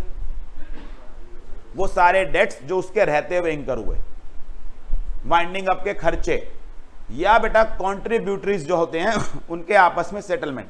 मतलब शायद किसी और व्यक्ति ने बेटा पैसे दे दिए किसी और मेंबर ने, वो मेंबर आपसे क्या मांगेगा? कॉन्ट्रीब्यूशन मांगेगा। तो हमने कहा जी कई बार मुझे डायरेक्टली कंपनी को देने पड़ सकते हैं। कई बार ये पैसा क्यों देना पड़ सकता है? क्योंकि उस समय जो मेंबर था उन्होंने दिया और उन्होंने कहा हमारा देना बनता था, तुम्हारा भी तो बनता था, तुम अपना हिस्सा हमें क्या करो? चुकाओ। तो आपको 3 वजहों से पैसे देने पड़ते हैं। तो the liability of member shall arise only if the company is wound up या bound up while he is a member और within 1 year from the date of ceasing of his membership. और उसके बाद the liability of member shall be limited only for such debts as the company incurred before he ceased to be member. Expenses, cost and charges of winding up, जो खर्चे करने पड़ते हैं बेटा property वगैरह बिकवाना, लिक्विडेटर वगैरह हायर करने के, and the adjustment of rights of contributors among themself. अब बेटा इन 4 बातों में एक खासियत है, ये 4 क्लॉजेस जो आपने पढ़े, नेम, सिचुएशन, ऑब्जेक्ट और लायबिलिटी, ये ना हर कंपनी में होते हैं। कोई कंपनी का एमओए नहीं होता जिसमें ये 4 बातें ना। नाम सबका होता है, रजिस्टर्ड ऑफिस सबका होता है, लायबिलिटी ऑफ मेंबर सबकी होती है और ऑब्जेक्ट तो लिखना ही पड़ता है। अब जो आगे की बातें हैं ना बेटा, ये हर कंपनी में नहीं होती। जैसे कैपिटल क्लॉज, कैपिटल नहीं होती सर। यस बेटा, जिन कंपनियों की शेयर कैपिटल नहीं होती उनके पास कैपिटल क्लॉज नहीं होता। तो कैपिटल क्लॉज सिर्फ कहां दिखता होगा? उन कंपनियों के पास जिनके पास क्या होती है? Share capital. हमने पहले लिखी है, इन case of a company having share capital. आपको अपने एमओए में क्या लिखना है? ऑथराइज कैपिटल लिखनी है। मैंने आपको बताया था कौन सी कैपिटल लिखी जाती है? Authorise capital. ऑथराइज कैपिटल कैसे लिखी जाती है? Lump sum figure 1 crore divided into 10 lakh shares और ₹10 ईच। तो आपको तीनों बातें लिखनी पड़ती हैं, कितनी कैपिटल है, कितने शेयर्स हैं, कितने का है। तो ये बात कहां लिखोगे आप अपने? अगर आप अपने एक कंपनी हो लिमिटेड बाय शेयर्स वाली, तो ऐसे केस के अंदर आपको अपनी ऑथराइज कैपिटल लिखनी पड़ेगी। तो in case of company having share capital, capital clause shall state the amount of share capital with the company registered and the division of authorise capital authorise share capital into shares of fixed amount. दूसरी बात बेटा, ये दूसरी बात भी सिर्फ वहां लिखनी है जहां आपके पास शेयर कैपिटल है। क्या लिखना है? एक तो आपने बताया ऑथराइज इतनी है, दूसरा आपको बताना है सब्सक्रिप्शन क्लॉज। सब्सक्रिप्शन क्लॉज में क्या लिखेंगे बेटा? सारे सब्सक्राइबर के नाम लिखेंगे और उनके नाम के सामने वो कितने कितने शेयर्स लेने का प्रॉमिस कर रहे हैं, क्योंकि वही लोग हैं ना जो कंपनी बनते ही क्या बनेंगे? मेंबर बनेंगे। तो मेंबर कैसे बनेंगे? शेयर लेकर, तो उस समय तो शेयर है नहीं, देने के लिए भी कंपनी बनी नहीं। तो ये लोग एमओए के अंदर अपना साइन करके ये प्रॉमिस करते हैं कि जब हम मेंबर जैसी कंपनी बनेगी हम इतने इतने शेयर लेने को तैयार हैं। मिनिमम कितने शेयर लेने पड़ते होंगे एक शेयर मेंबर बनने के लिए? तो हर व्यक्ति के नाम के सामने क्या लिखना पड़ेगा? शेयर। अच्छा, जब मेरी कंपनी में शेयर कैपिटल नहीं है तो मत डालिए क्लॉज। तो हमने कहा सब्सक्रिप्शन क्लॉज क्या कहता है? It shall state the number of shares with the subscribers to MOA agree to subscribe which shall not be less than 1 share and the number of shares each subscriber intends to take should be indicated opposite to his name। तो बेटा 4 बातें सबने लिखनी है, ये 2 बातें सिर्फ किसने लिखनी है? जिनके पास शेयर कैपिटल है। और आखिरी बात तो सिर्फ एक ही कंपनी लिखती है, ओपीसी। वो ये बताती है अपने नॉमिनी का नाम कि अगर मेरे सोल मेंबर को कभी कुछ हो गया तो उसकी जगह मेंबर कौन बनेगा, ये नॉमिनी का नाम कौन बताता है? आपका ओपीसी अपने एमओए के अंदर बताता है। तो बेटा 7 बातें टोटल जो मैक्सिमम आपको किसी कंपनी में मिल सकती हैं। 4 सब में name clause, registered office, capital, liability और ऑब्जेक्ट्स।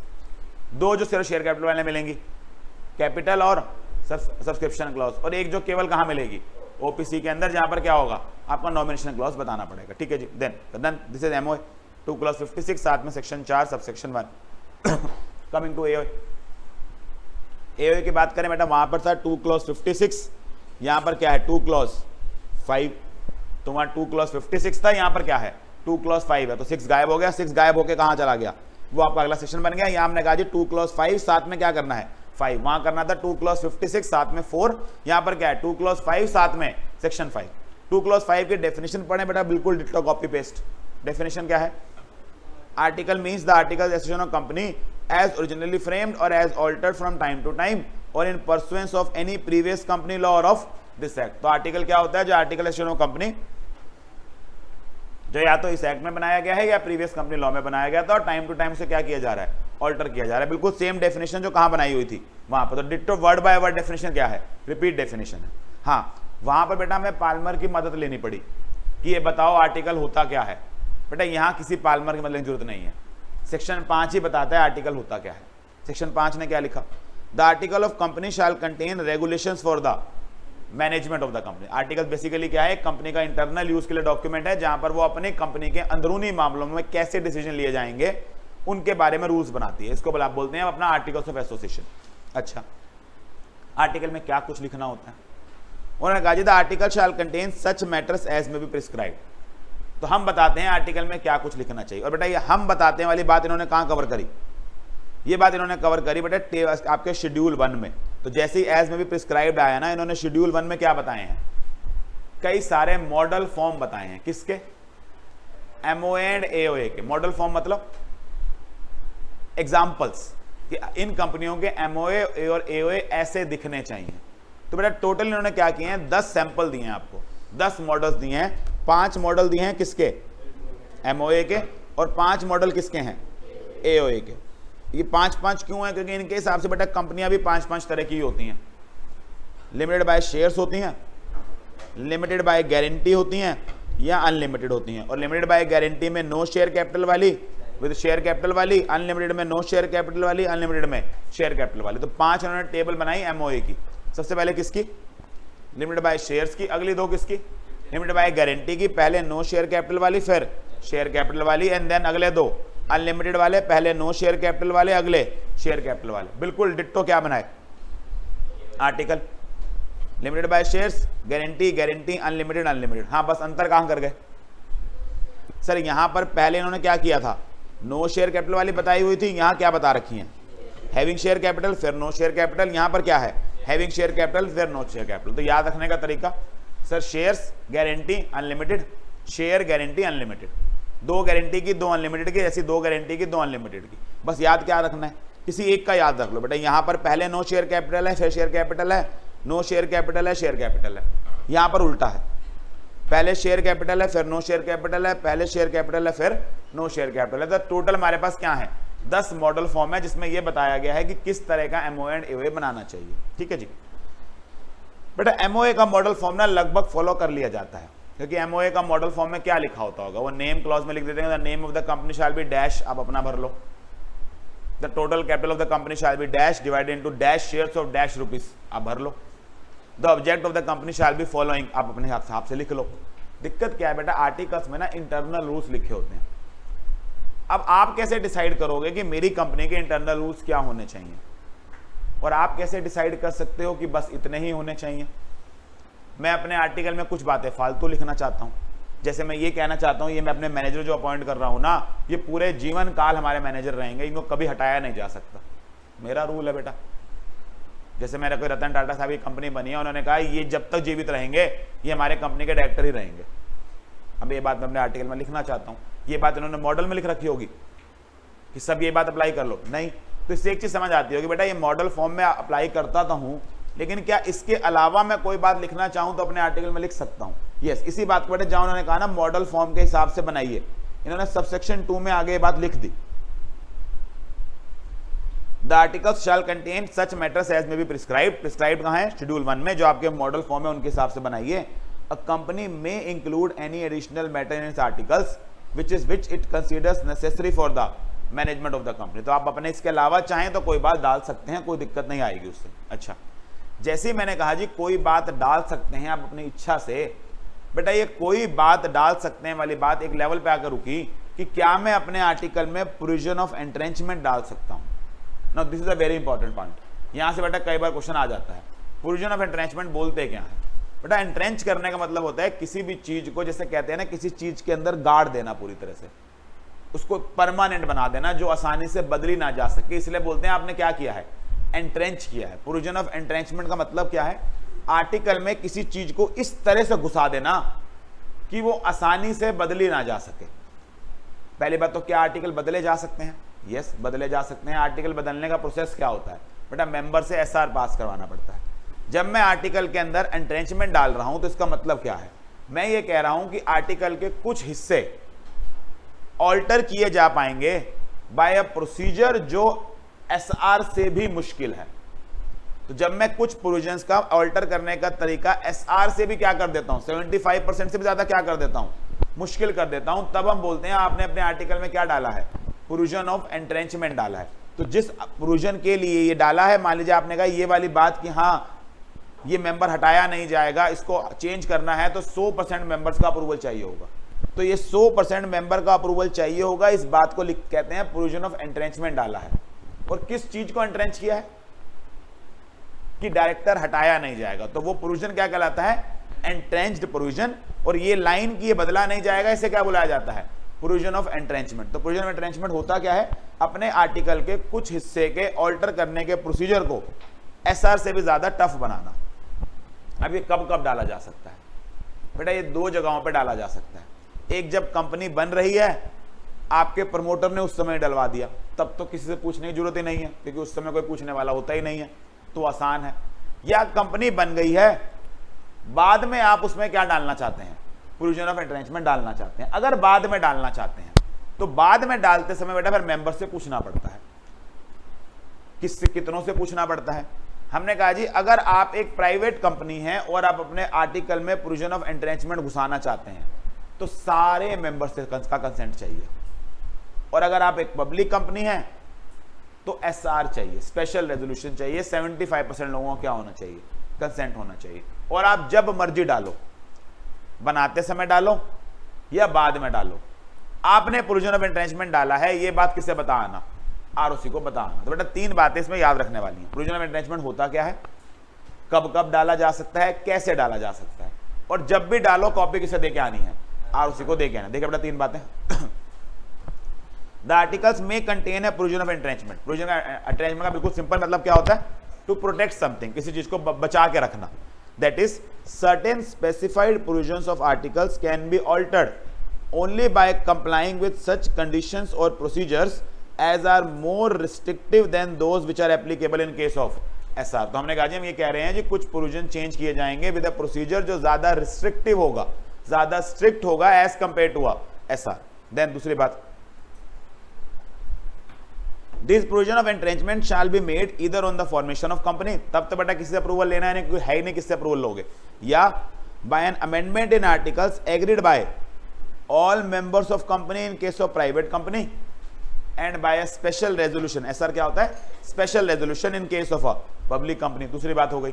देन तीसरी बात, where the articles contain provision of entrenchment whether made on formation, भले ही फॉर्मेशन पे बनाया था, और by amendment, the company shall give an notice to the registrar of such provisions. तो आप कंपनी को क्या करना पड़ेगा, आरओसी को बताना पड़ेगा। तो तीन बातें बेटा किसके ऊपर आ जाती हैं, प्रोविजन ऑफ एंट्रेंचमेंट में। जनरली पेपर में कई बार क्वेश्चन आ जाता है कि प्रोविजन ऑफ एंट्रेंचमेंट क्या होता है, कैसे डाला जाता है। तो हमने कहा जी प्रोविजन ऑफ एंट्रेंचमेंट क्या होता है कि आर्टिकल को स्ट्रिक्टर जब आप बना देते हो, उसका अमेंडमेंट का प्रोसेस स्ट्रिक्टर कर देते हो, वो प्रोविजन ऑफ एंट्रेंचमेंट है। बनाते समय, बाद में, दोनों समय डाला जा सकता है। बाद में डालते समय हाँ अप्रूवल लेना पड़ता है, प्राइवेट कंपनी में सबका, पब्लिक कंपनी में एसआर का। और जब भी डालो इसके बारे में किसको बता के आना है, आरओसी को बता के आना है। ठीक है जी, बाकी बातें बेटा छोटी छोटी हैं, ये बात हमने कवर कर ली। The articles of the company shall be in form table F G H I J respectively, जो भी आप पे अप्लाई होगा। A company may adopt all और any of the regulations contained in the model articles. अपने हिसाब से बदलना चाहो तो बदल लो, जरूरी नहीं है सारा का सारा आपको अडॉप्ट करना है। हाँ, मुद्दे की बात यह है कि बेटा अगर आप एक कंपनी है जो 2013 के बाद बनी है, 2013 के बाद ऐसा खासियत क्या हुई कि sir model form of article आ गए। एक तरीका तो यह है कि मॉडल फॉर्म को as it is copy paste adopt करूं, अपने ऊपर लगा लूं। एक तरीका यह है उसकी कोई बात को हटाकर उसकी जगह नई बात बना लूं। दिक्कत यह है बेटा, ना आप उसे अडॉप्ट करते, ना आप उसे बदल के अपने लिए कुछ बनाते, आप उस टॉपिक के बारे में अपने आर्टिकल में कुछ लिखते ही नहीं। यहां पर दिक्कत आ जाती है। मान लीजिए बेटा आपने वहां फॉर फीचर का तरीका था, वहां बोला गया था 4 किस्तें नहीं आएंगी तो 15 दिन का नोटिस देकर फॉर फीचर कर लिया जाएगा। आप ये कर सकते थे, आप एज इट इज उसे अपने में अडॉप्ट कर लेते। ये कर सकते थे कि हम इसे नहीं मानते, हम 4 किस्त नहीं 1 किस्त लेंगे, 14 दिन का ऑफर नहीं, 14 दिन का नोटिस नहीं, 10 दिन का नोटिस देंगे, कोई दिक्कत नहीं थी, करिए।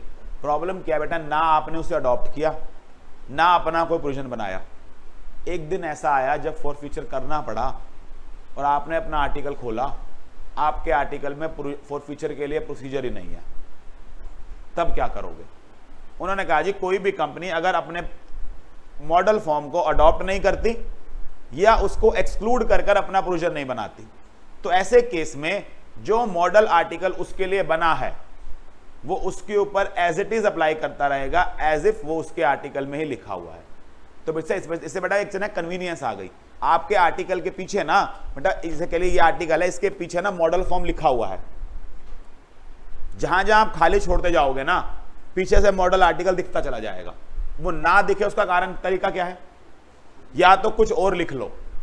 जैसे ही खाली छोड़ोगे तो मदद क्या मिलेगी पीछे, क्योंकि मॉडल आर्टिकल है, मॉडल आर्टिकल अपने ऊपर अपने आप आपके ऊपर ऐसे अप्लाई कर जाएगा एज इफ वो आपके आर्टिकल के अंदर कंटेंट है। तो ये बात इन्होंने कहां लिखी है, 8 में। देखें क्या लिखा, in case of any company which is registered after the commencement of this act, in so far as, यानी कि जहां तक the registered article of such company, जो आप आरओसी को दे के आए, डू नॉट एक्सक्लूड और modify the regulation contained in model articles applicable to such company, जहां तक आप उसको एक्सक्लूड नहीं करते, मॉडिफाई नहीं करते, दोज रेगुलेशंस जो मॉडल में लिखी हैं, shall so far as applicable be the regulations of the company in the same manner and to the same extent as if they were contained in the duly registered articles of the company। तो वो आपके ऊपर बिल्कुल हूबहू लगेंगी जैसे वो कहाँ लिखी हुई हैं, आपके आर्टिकल के अंदर लिखी हुई हैं। एंड लास्ट बात, इंपॉर्टेंट बात ये बेटे, जितनी बात हम पढ़ रहे हैं ना कि हाँ मॉडल आर्टिकल अडॉप्ट करो, उसको एक्सक्लूड नहीं करोगे तो वो बात तुम पे लग जाएगी, ये सब तब अप्लाई होता है अगर आपका आर्टिकल 2013 के बाद बना है। क्योंकि अगर 2013 के पहले की बात करें बेटा, तब तो ये मॉडल आर्टिकल थे ही नहीं, तब तो मेरा आर्टिकल अपनी इच्छा से बना हुआ होगा, तो क्या मैं एक्सक्लूड करता, क्या मैं अडॉप्ट करता, तो क्या ये सारी बात मेरे पे भी अप्लाई होगी? उन्होंने कहा नहीं, आप पे अप्लाई नहीं होगी, लेकिन आप पे तब अप्लाई होगी अगर 2013 के बाद आप अपना आर्टिकल चेंज करते हो, ऑल्टर करते हो, तो फिर जरूरी है आप कैसा बना लो, मॉडल जैसा बना लो। लेकिन अगर आपने 2013 के बाद से आज तक पिछले 12 सालों में अपना आर्टिकल कभी छेड़ा ही नहीं, तो पुराना आर्टिकल चलने दीजिए, कोई दिक्कत नहीं। लेकिन अगर छेड़ ही रहे हो तो आप अपने हिसाब से पूरा, आप हमारे मॉडल के हिसाब से उसे क्या कर लो, पूरा चेंज कर लो। तो पुरानी कंपनियों में कब तक नहीं लगता, जब तक बेटा वो इस एक्ट के अंदर अपनी इच्छा से क्या नहीं करती हैं, ऑल्टर नहीं करती हैं। तो nothing in this section shall apply to articles of a company registered under any previous company law unless it is amended by this act. तो जब तक वो खुद अपनी इच्छा से अमेंड नहीं करेंगे तब तक ये बात उनके ऊपर अप्लाई नहीं की जाएगी। तो बेटा ये है आपका सेक्शन 5। क्या क्या बातें कवर हमने कवर करी, आर्टिकल होता क्या है, मॉडल फॉर्म में होना चाहिए, बाकी कुछ एडिशनल ऐड करना चाहो कर लो। जैसी एडिशनल ऐड करने की बात आई मैंने कहा प्रोविजन ऑफ एंट्रेंचमेंट ऐड कर लो, उन्होंने कर लो। देन ये टेबल FGHIJ के फॉर्म में होना चाहिए। सारे के सारे रेगुलेशंस कम आप अडॉप्ट करना चाहो कर लो, कुछ करना चाहो कर लो, लेकिन जिनको आप एक्सक्लूड नहीं करोगे या उनके जगह कोई नई बात नहीं लिखोगे, ऐसा माना जाएगा एज इफ वो आपके आर्टिकल के अंदर लिखे हुए हैं। और ये पूरी बात सिर्फ किस पे अप्लाई होती है?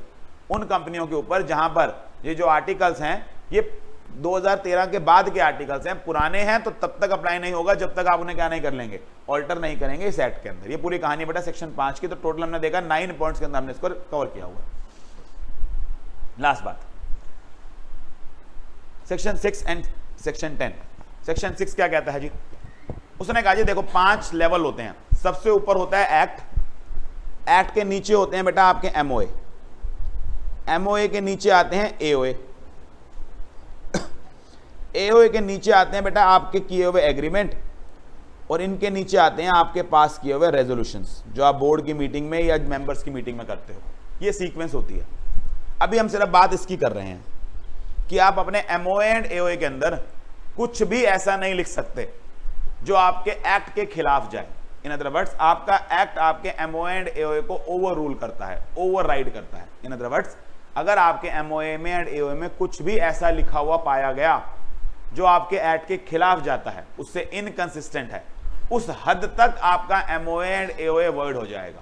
उस हद तक, ये नहीं कि पूरा MOA फाड़ के फेंक देंगे हम आपका, लेकिन उसके अंदर अगर कोई चीज ऐसी है, AOA में कोई चीज ऐसी है जो किसके खिलाफ जा रही है, एक्ट के खिलाफ जा रही है, आपके AOA में वो बात लिखी भी हुई है, हम इसे मानने से ही मना कर देंगे, क्योंकि अपनी कौन कौन चला जाएगा, एक्ट चला जाएगा। ऐसी बेटा कभी MOA एंड AOA में लड़ाई हो जाए तो MOA जीतता है। फिर MOA और AOA के नीचे क्या आते हैं बेटा? बाहरी दुनिया के साथ किए गए एग्रीमेंट्स। एग्रीमेंट में कुछ ऐसा मत लिखाना जो आप अपने MOA एंड AOA के हिसाब से कर ही नहीं सकते थे। और लास्ट में क्या होते हैं? आपके रेजोल्यूशन जो आपने एज कंपनी डिसाइड किया। आपको जो डिसाइड करते समय क्या ध्यान रखना पड़ता है कि बाहर के लोगों के साथ क्या एग्रीमेंट किया हुआ है, MOA में क्या लिखा हुआ है, AOA में क्या लिखा हुआ है, एक्ट में क्या लिखा हुआ है, उसके हिसाब से आपके मेंबर और बोर्ड क्या करता है, डिसीजंस लेता है। तो लिखा गया इन्होंने, the provisions of this act यानी कि company act shall have effect, वो अपनी अपनी चला जाएंगे, नॉट विथ स्टैंडिंग, भले ही, and anything the contrary contained in memorandum and articles of the company. Notwithstanding मतलब इसको दरकिनार करते हुए कि उसमें उससे अगेंस्ट कहां लिखा हुआ है, MOA एंड AOA में लिखा हुआ है the provisions of the act shall have effect, वो अपनी बात चला जाएंगे। और in any agreement executed by it और in any resolution passed by the company in general meeting और द बोर्ड ऑफ डायरेक्टर्स। तो कोई MOA हो, कोई AOA हो, कोई एग्रीमेंट हो, कोई रेजोल्यूशन हो, आपका एक्ट अपनी चला जाएगा। मैंने कहा एक्ट तो चलो अपनी चला जाएगा, ये बात जो हमने अगेंस्ट लिखी इसका क्या होगा? क्या लिखा उन्होंने? Any provision contained in the MOA और एग्रीमेंट और आर्टिकल और एग्रीमेंट और resolution shall to the extent to which it is repugnant. Repugnant क्या होता है? Against, inconsistent. To the extent to which it is repugnant to the provisions of this act shall be void. तो उस हद तक जहां पर ये क्या होगा, इनकंसिस्टेंट होगा, ये अगेंस्ट जा रहा होगा MOA आपके एक्ट के, उस हद तक आपका आर्टिकल हो, भले ही MOA हो, भले ही आपका एग्रीमेंट हो, उस हद तक क्या मान लिया जाएगा, वर्ड मान लिया जाएगा। तो 6 ने बेटा एक बात वो सुलझाई, एक प्रायोरिटी तय कर दी कि हाँ MOA AOA बनाओ अपने हिसाब से, लेकिन उसको बनाते समय किसके खिलाफ मत जाओ, एक्ट के खिलाफ मत जाओ। और आखिरी बात क्या आई? Effect of MOA and AOA। Effect और MOA का क्या मतलब है? उन्होंने कहा देखो आप अपने MOA में बहुत कुछ लिखते हो, आप अपने AOA में बहुत कुछ लिखते हो, खासकर AOA की बात करें बेटा उसमें तो आप इंटरनल रूल्स एंड रेगुलेशंस लिखते हो, क्या ये सारे मेंबर से साइन कराते हो? मैंने कहा नहीं, जो इनिशियल सब्सक्राइबर होते हैं वो तो फिर भी साइन कर देते हैं, बाद में ना जाने कितने मेंबर बनते हैं, सब कुछ हम MOA एंड AOA थोड़े ना साइन कराते हैं। तो मैंने कहा फिर तुम क्यों उम्मीद करते हो कि तुम्हारा MOA एंड AOA वो माने? कि जब उन्होंने शेयर्स खरीदे तुमने कौन से MOA साइन करवाए? तो आपने लिखा हुआ था कि अगर आप 2 कॉल नहीं दोगे तो हम आपके शेयर फॉरफिट कर रहे हैं। कहता करके दिखा।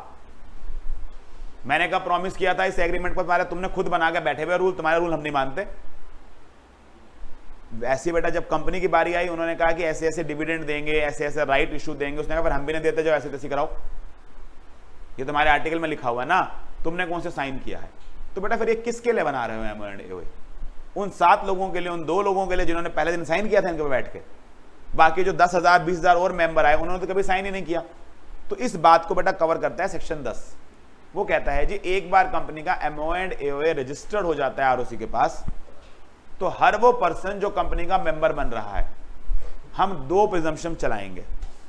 उसने एमओए एंड एओए को साइन किया है, कंपनी ने भी एमओए एंड एओए को साइन किया है, और दोनों ने एक दूसरे के प्रति प्रॉमिस किया है, अंडरटेक किया है कि हम एमओए में और एओए में लिखी हुई हर बात मानेंगे।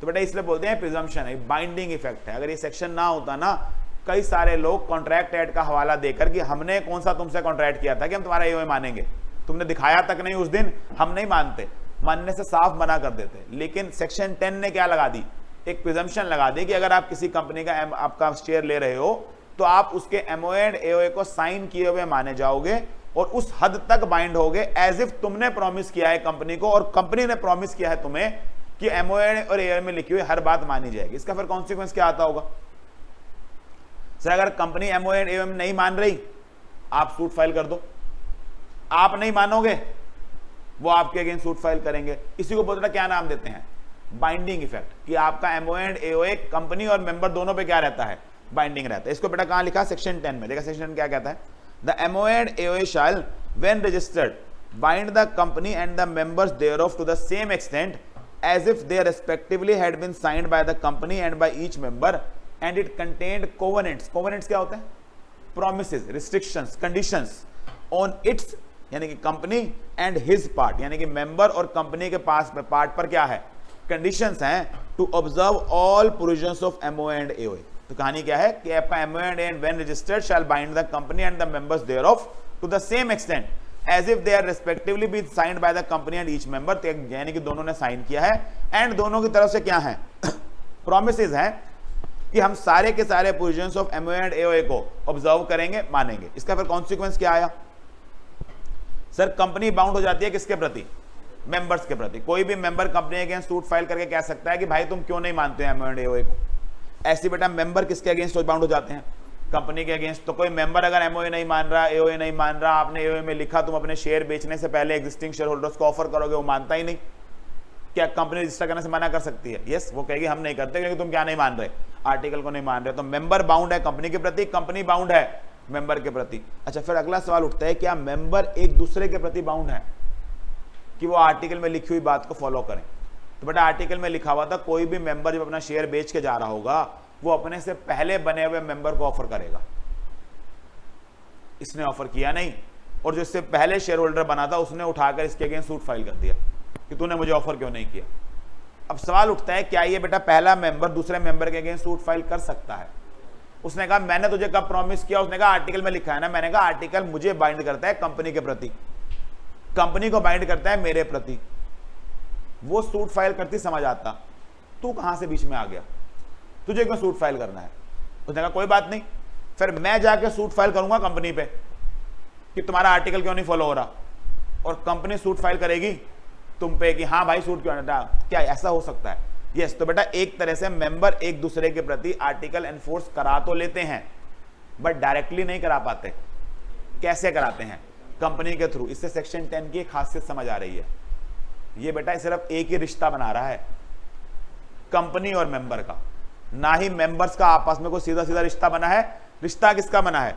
कंपनी और मेंबर का। तो कंपनी मेंबर के प्रति, फिर मेंबर कंपनी के प्रति, बस यही रिश्ता बनाया सेक्शन 10 ने, इससे ज्यादा नहीं। चलो बेटा मेंबर ने तो फिर भी आपस में मिलजुल के, एक ने कंपनी को सूट फाइल किया, कंपनी ने दूसरे पे सूट फाइल किया, बात चला ली। एक दिन तो हद हो गई, एक आउटसाइडर आ गया, कहता है कंपनी अपना आर्टिकल क्यों नहीं मानती। मैंने कहा तुम कौन? उसने कहा मैं आउटसाइडर। मैंने कहा यहाँ मेंबर आपस में लड़े जा रहे हैं कि हम एक दूसरे का सूट फाइल कर सकते हैं कि नहीं, तू तो बिल्कुल ही क्या है, आउटसाइडर। क्या आउटसाइडर सेक्शन 10 की मदद ले सकता है? नहीं बेटा, आउटसाइडर सेक्शन 10 की मदद नहीं ले सकता। आउटसाइडर सिर्फ किस चीज की मदद ले सकता है? अपने एग्रीमेंट की, कि अगर उसका कंपनी के साथ कोई एग्रीमेंट है और कंपनी वो नहीं मान रही, समझ आता है। बट तुम ये कहो तुम्हारे एमओए में ऐसा लिखा हुआ है, तुम्हारे एओए में ऐसा लिखा हुआ है। मैंने कहा ये एमओए एंड एओए तुम्हारे प्रति बाइंड नहीं करते कंपनी को, ये किसके प्रति बाइंड करते हैं? मेंबर के प्रति। बट इसमें केस आया था by the name of LA versus positive Government Security Life assurance company. इस केस में हुआ क्या था, एक एलए नाम के व्यक्ति को बेटा कंपनी ने अपना लॉयर, एक सॉलिसिटर, अपना अटॉर्नी अपॉइंट किया और अपने आर्टिकल में ये लिखा कि इसको कभी भी नहीं हटाएंगे except on the ground of misconduct. Article में लिखी हुई थी बात। कुछ समय बाद बेटा इस एलए को कंपनी ने हटा दिया और इसकी जगह किसी और व्यक्ति को चुन लिया। अब वकीलों से पंगे ले रहे थे बेटा, एलए जाके कोर्ट में पहुंच गया उसने कहा इनके आर्टिकल में लिखा हुआ है हमें कभी हटाएंगे नहीं। पूछे मैंने कौन सा मिसकंडक्ट किया? मैंने कहा हम कब कह रहे हैं मिसकंडक्ट किया जनाब, हमें काम पसंद नहीं आ रहा, हम किसी और को रखना चाहते हैं। उन्होंने कहा ये तो ग्राउंड लिखा ही नहीं हुआ। कंपनी कह रही है भाई साहब ये तो हमारे आर्टिकल में लिखा हुआ है ना, हम अपना आर्टिकल्स फॉलो करने के लिए मेंबर के प्रति बाउंड हैं। तुम मेंबर थोड़े ना हो, तुम तो क्या हो, एक लॉयर हो, एक कॉन्ट्रैक्टर हो, मैं सर्विस देते हो, आउटसाइडर हो। और यहां से बेटा पहली बार सवाल उठा था, क्या एक आउटसाइडर आर्टिकल की मदद लेकर कंपनी के अगेंस्ट अपने अधिकार, अपने हक साबित कर सकता है? और कोर्ट ने साफ साफ मना कर दिया। उसने कहा नहीं एलए साहब आपके साथ कोई एग्रीमेंट हुआ है जहां ये लिखा है कि आपको हटाया नहीं जाएगा? उन्होंने कहा नहीं मेरे में तो मेरे साथ ऐसा कोई एग्रीमेंट हुआ। तो उन्होंने कहा फिर ये जो आर्टिकल में लिखी हुई बात है ना, ये मेंबर के प्रति तो कंपनी बाउंड है, बट तुम क्या नहीं हो, मेंबर नहीं हो, तुम्हारे प्रति कंपनी इसके लिए क्या नहीं होगी, बाउंड नहीं होगी। तो इसको बोलते हैं बेटा company is not bound to the outsiders. इसके लिए केस कौन सा आ जाता है? LA versus positive government life assurance company. तो हमने 4 बेटा बातें कवर करी इसमें। फिर सेक्शन 10 कहता क्या है? बाइंडिंग इफेक्ट क्रिएट करता है, मेंबर को कंपनी के प्रति, कंपनी को मेंबर के प्रति बाइंड करता है। मेंबर एक दूसरे के अगेंस्ट डायरेक्ट सूट फाइल नहीं कर सकते, लेकिन इनडायरेक्टली कंपनी के थ्रू कर लेते हैं।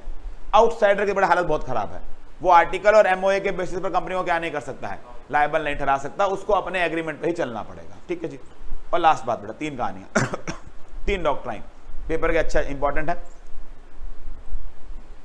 एक हमारे पास डॉक्ट्राइन ऑफ अल्ट्रा वायर्स, दूसरा बेटा हमारे पास डॉक्ट्राइन ऑफ कंस्ट्रक्टिव नोटिस, और तीसरा है हमारे पास doctrine of indoor management. Doctrine of ultra vires क्या कहता है? अल्ट्रा वायर्स बेटा मेमोरेंडम पे बेस्ड एक डॉक्ट्राइन है, 2 वर्ड से बना है, एक अल्ट्रा से और एक वायर से। अल्ट्रा का मतलब होता है किसी भी चीज के बियॉन्ड जाना, एक्सेस जाना, बहुत बड़ा, जैसे कहते हैं ना बाहर, लिमिट से बाहर निकल जाना, उसको बोलते हैं अल्ट्रा। और वायर्स का मतलब होता है पावर्स। दोनों को जब जोड़ दो तो बेटा अल्ट्रा वायर का मतलब होता है beyond the powers of company. तो डॉक्ट्राइन ऑफ अल्ट्रा वायर्स कहता क्या है? वो कहता है जी कोई भी कंपनी अगर अपनी पावर्स से बाहर जाकर काम करेगी, पावर्स डिफाइन कौन करता है? एमओए। इन अदर वर्ड्स आप अपने कंपनी के जो ऑब्जेक्ट क्लॉज हैं उनके बाहर जाके काम कर रहे हैं, या बेटा पहले ऑब्जेक्ट क्लॉज को छोड़ो, तुम ऐसे काम कर रहे हो जो एक्ट ही परमिट नहीं करता। जैसे बेटा एक्ट परमिट नहीं करता कि इलीगल काम किए जाए, पहला काम ही क्या बोला गया जी, कंपनी के ऑब्जेक्ट क्लॉज में लिखनी वही बातें हैं जो लीगल हो। आपको इलीगल काम कर रहे हो, मुझे पहले आपका ऑब्जेक्ट क्लॉज चेक करना पड़ेगा। ड्रग्स बेच रही बेटा कंपनी, हम चेक कर रहे हैं कि अल्ट्रा वायर्स है कि नहीं, ऑब्वियसली अल्ट्रा वायर्स है, beyond the powers, because act ने ही ये काम अलाउ नहीं किया। देन एक्ट ने तो अलाउ किया बेटा लीगल है। फिर आप अपने ऑब्जेक्ट क्लॉज में आइए, आपके ऑब्जेक्ट क्लॉज के बियॉन्ड है। जब आप ऑब्जेक्ट क्लॉज के बियॉन्ड देखते हो ना बेटा, कई बार दिक्कत ये आती है कि वो काम सीधा सीधा ऑब्जेक्ट क्लॉज में तो नहीं लिखा है, लेकिन वो काम ऐसा है जो ऑब्जेक्ट क्लॉज में लिखे हुए काम को अचीव करने के लिए जरूरी है, एंसिलरी काम है। जैसे बेटा मेरे ऑब्जेक्ट क्लॉज के अंदर पढ़ाने का काम लिखा होगा, लेकिन पढ़ाने के काम के लिए कई सारे ऐसे काम करने पड़ते हैं जिनका पढ़ाने से कोई लेना देना नहीं है।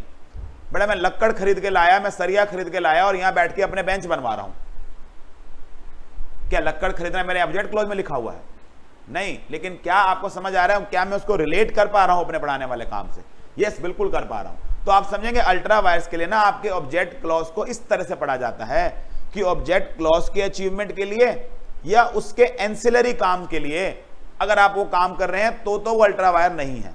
लेकिन मान लीजिए बेटा मैं कोई ऐसा काम कर रहा हूं, मैं जाके बेटा मार्केट के अंदर से 100 बोरी शुगर खरीद के ला रहा हूं, पढ़ाने के काम में अब 100 बोरी चीनी क्या करेगी, कोई रिलेशन ही नहीं है आपस में इनका, वो काम क्या है?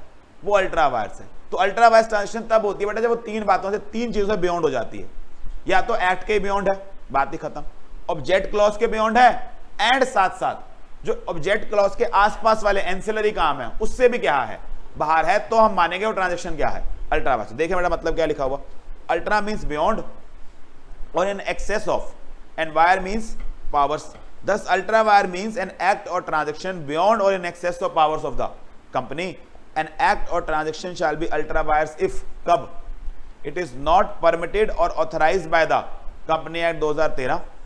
It falls outside the object clause of memorandum and its attainment is not incidental or ancillary to the attainment of main object. तो या तो वो एक्ट से बाहर है या आपके ऑब्जेक्ट क्लॉज से और उसके आसपास जो एंसिलरी इंसिडेंटल काम है उससे भी क्या है, बाहर है, तब हम क्या मानेंगे, वो अल्ट्रा वायर्स है। अच्छा अल्ट्रा वायर्स होने के कॉन्सिक्वेंस क्या होते हैं बेटा? अल्ट्रा वायर्स ट्रांजैक्शन क्या होती हैं, वर्ड एमनिस्ट्री होती है। वर्ड मतलब पहले दिन से वर्ड होती है, ना ही कंपनी उन्हें एनफोर्स करा सकती है, ना ही कंपनी के अगेंस्ट वो एनफोर्स कराई जा सकती है। तो कंपनी भी इनमें कुछ रिकवर नहीं कर सकती और आपका बाहर वाला व्यक्ति वो भी शायद अगर ट्रांजैक्शन अल्ट्रा वायर्स हो जाए तो कंपनी से कुछ रिकवर नहीं कर पाएगा। हाँ, यहां एक छोटी सी छूट है, क्योंकि बेटा हो सकता है कि कंपनी अल्ट्रा वायर्स का इस्तेमाल करके कोई, जैसे कहते हैं, गलत फायदा उठाना चाहे, तो वो एक लोन ले आई, जबकि अल्ट्रा वायर्स के हिसाब से उस लोन के पैसे को लेने की ताकत उसके पास थी नहीं, उसका ऑब्जेक्ट क्लॉज से परमिट नहीं करता। वैसे तो अल्ट्रा वायर्स है, जब तुम पैसे वापस मांगोगे अल्ट्रा वायर्स का झंडा लेके खड़ी होगी कि नहीं मैं तो नहीं दे पाऊंगी।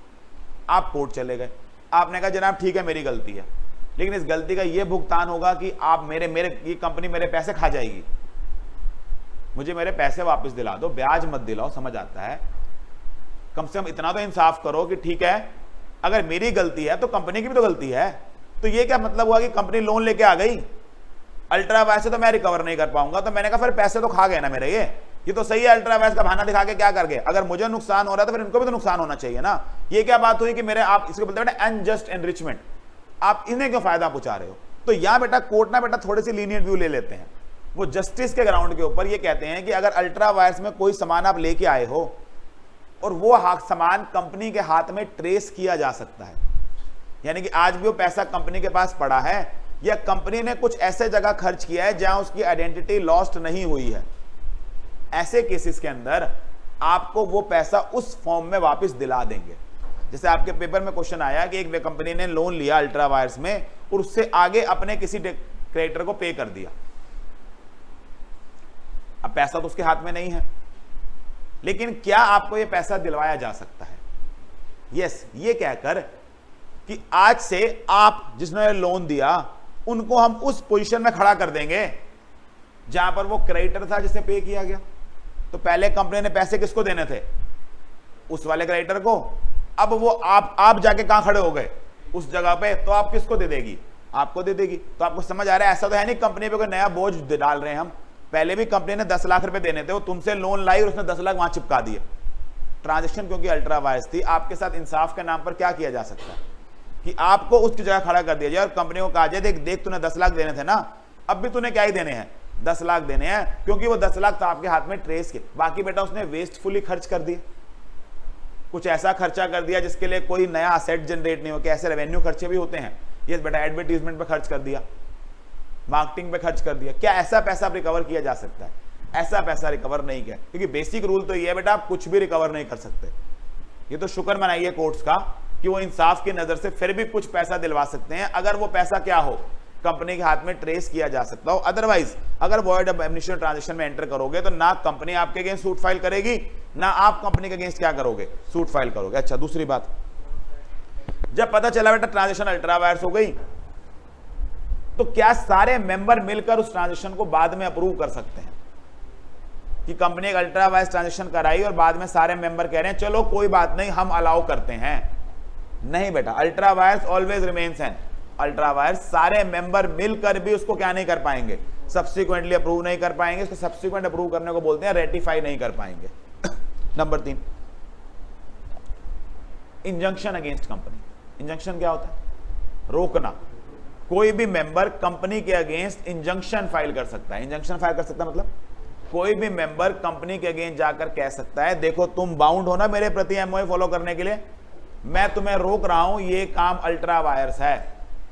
ये कब होगा बेटा? जब आपने डायरेक्टर को समझाने की कोशिश करी, वो तो नहीं मान रहे, आपको समझ आ रहा है अनपढ़ गवार है, नुकसान कराएंगे, कल को नुकसान तो हमें भुगतना है। तो एज मेंबर आप क्या कर रहे हो?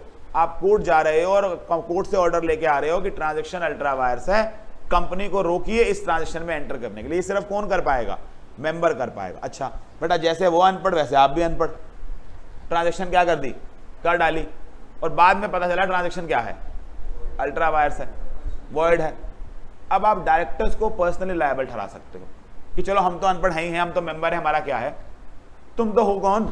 तुम तो डायरेक्टर हो, तुम्हें भी नहीं पता क्या अल्ट्रा वायर्स है, और तुम्हारे अल्ट्रा वायर्स ट्रांजैक्शन में एंटर करने से कंपनी को क्या हुआ है? नुकसान हुआ है। तो एज डायरेक्टर्स तुम पर्सनली क्या होगे? इसके लिए लायबल होगे।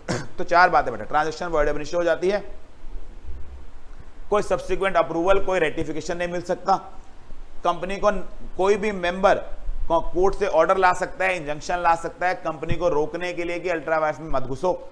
अगर घुस जाओ, नुकसान हो जाए, तो अब डायरेक्टर्स को क्या किया जा सकता है? Personally liable. और आखिरी बात बेटा याद रखने वाली, अल्ट्रा वायर्स प्रॉपर्टी, ये क्या है? सर अगर हमें कुछ ऐसी ट्रांजेक्शन में एंटर कर जाएं जो अल्ट्रा वायर्स हैं, बट अल्ट्रा वायर्स ट्रांजेक्शन में बेटा ये कहाँ लिखा है कि हमेशा कंपनी के ऊपर लायबिलिटी ही आती है? क्या अल्ट्रा वायर ट्रांजेक्शन में कंपनी असेट भी जनरेट कर सकती है? यस। तो मैं एक ऐसे काम में घुस गया बेटा जो मैं कर नहीं सकता था, लेकिन कंपनी के बहुत सारे पैसे मैंने उस काम में लगा दिए और बहुत सारे असेट खड़े कर दिए वहां पर। क्या वो असेट आज भी कंपनी के ही हैं, या आपने क्योंकि अल्ट्रा वायर किया वो असेट पर ओनरशिप भी खत्म हो गई? तो बेटा मैं एक नए काम में घुसा, वहां के लिए मशीनरी खरीद ली, वहां के लिए जमीन खरीद ली, बाद में पता चला मैं वो काम कर ही नहीं सकता, तो जमीन किसकी है? वो मशीनरी किसकी है? वो आज भी किसकी है? कंपनी की है। तो अल्ट्रा वायर्स ट्रांजेक्शन में अगर कंपनी कोई प्रॉपर्टी ओन करती है तो प्रॉपर्टी किसकी ही होती है? कंपनी की होती है। ठीक है, वो बाद में बेचकर कंपनी में पैसा आएगा, डायरेक्टर जिम्मेवार होगा, जो भी सरदर्दी होगी। इसका ये बिल्कुल मतलब नहीं है कि कोई आउटसाइडर आकर उस प्रॉपर्टी को अगर नुकसान पहुंचाएगा, उस जमीन पे कब्जा करके बैठ जाएगा, मेरी मशीन को नुकसान पहुंचा देगा, तो मैं दूर से खड़े होकर देखता रहूंगा, ओहो ये तो अल्ट्रा वायर थी, मैं इस पर एक्शन नहीं ले सकता। आप अपनी अल्ट्रा वायर प्रॉपर्टी पे भी क्या रखते हो? अधिकार रखते हो, और आउटसाइडर के डैमेज से, लॉस से उसे क्या कर सकते हो? प्रोटेक्ट कर सकते हो। तो ये बेटा लास्ट बात लिखी है, if a company acquires some property under the ultra vires transaction, the company has a right to hold that property and to protect it against damage by the third parties या other parties. तो बेटा 5 बातें आपको जल्दी paper में question आता है, ultra vires transaction क्या होती है और अल्ट्रा वायर्स ट्रांजेक्शन के इफेक्ट क्या होते हैं। तो मैंने जानबूझ के इफेक्ट इस हिसाब से लगाए हैं कि 6 नंबर का क्वेश्चन आसान से आपसे हैंडल हो जाए। अल्ट्रा वायर्स होता क्या है एक्सप्लेन करिए। नीचे बेटा 5 पॉइंट है, वर्ड एब निश्चय होता है, कोई रेटिफिकेशन नहीं आ सकती, इंजंक्शन ले सकते हो कंपनी के अगेंस्ट, पर्सनल लायबिलिटी होती है डायरेक्टर की, ultra wire property company hold कर सकती है। लास्ट में बेटा इसमें बता देंगे इसका एक लीडिंग केस लो। केस का नाम क्या है? Ashbury railway carriage and iron company versus Riche का केस। ये Ashbury railway carriage and iron company case बेटा एक कंपनी थी जो ना इंजीनियरिंग का काम करती थी, रेलवे वैगन बनाती थी, रेलवे लाइंस वगैरह डालती थी। इस कंपनी ने ना एक फाइनेंसिंग का कॉन्ट्रैक्ट एंकर कर लिया। फाइनेंसिंग का कॉन्ट्रैक्ट मतलब कोई लोन देने की ट्रांजेक्शन एंटर करी, और बाद में जब लोन देने के पैसे से देने से मुकरने लगी कि नहीं मैं नहीं दे पाऊंगी, ये क्या बहाना मारा कि हाँ ट्रांजेक्शन क्या है? अल्ट्रा वायर से मेरे ऑब्जेक्ट क्लॉज में फाइनेंसिंग करने का ऑब्जेक्ट ही नहीं है, मैं तो इंजीनियरिंग कंपनी हूँ, कंस्ट्रक्शन करने के लिए बनी हूँ। तो कोर्ट में इस आर्गुमेंट को सही पाया कि हाँ ये जो कंपनी का ऑब्जेक्ट क्लॉज है इसमें जो काम लिखे हुए हैं, वेगन्स बनाना, रेलवे वेगन्स बनाना, रेलवे लाइंस डालना, इंजीनियरिंग के काम करना, उनमें कहीं भी क्या नहीं आता? फाइनेंसिंग, लोन करने का काम नहीं आता, इसलिए ये काम क्या नहीं माना जा सकता? Intra wires. कंपनी सही कह रही है, ट्रांजेक्शन क्या है?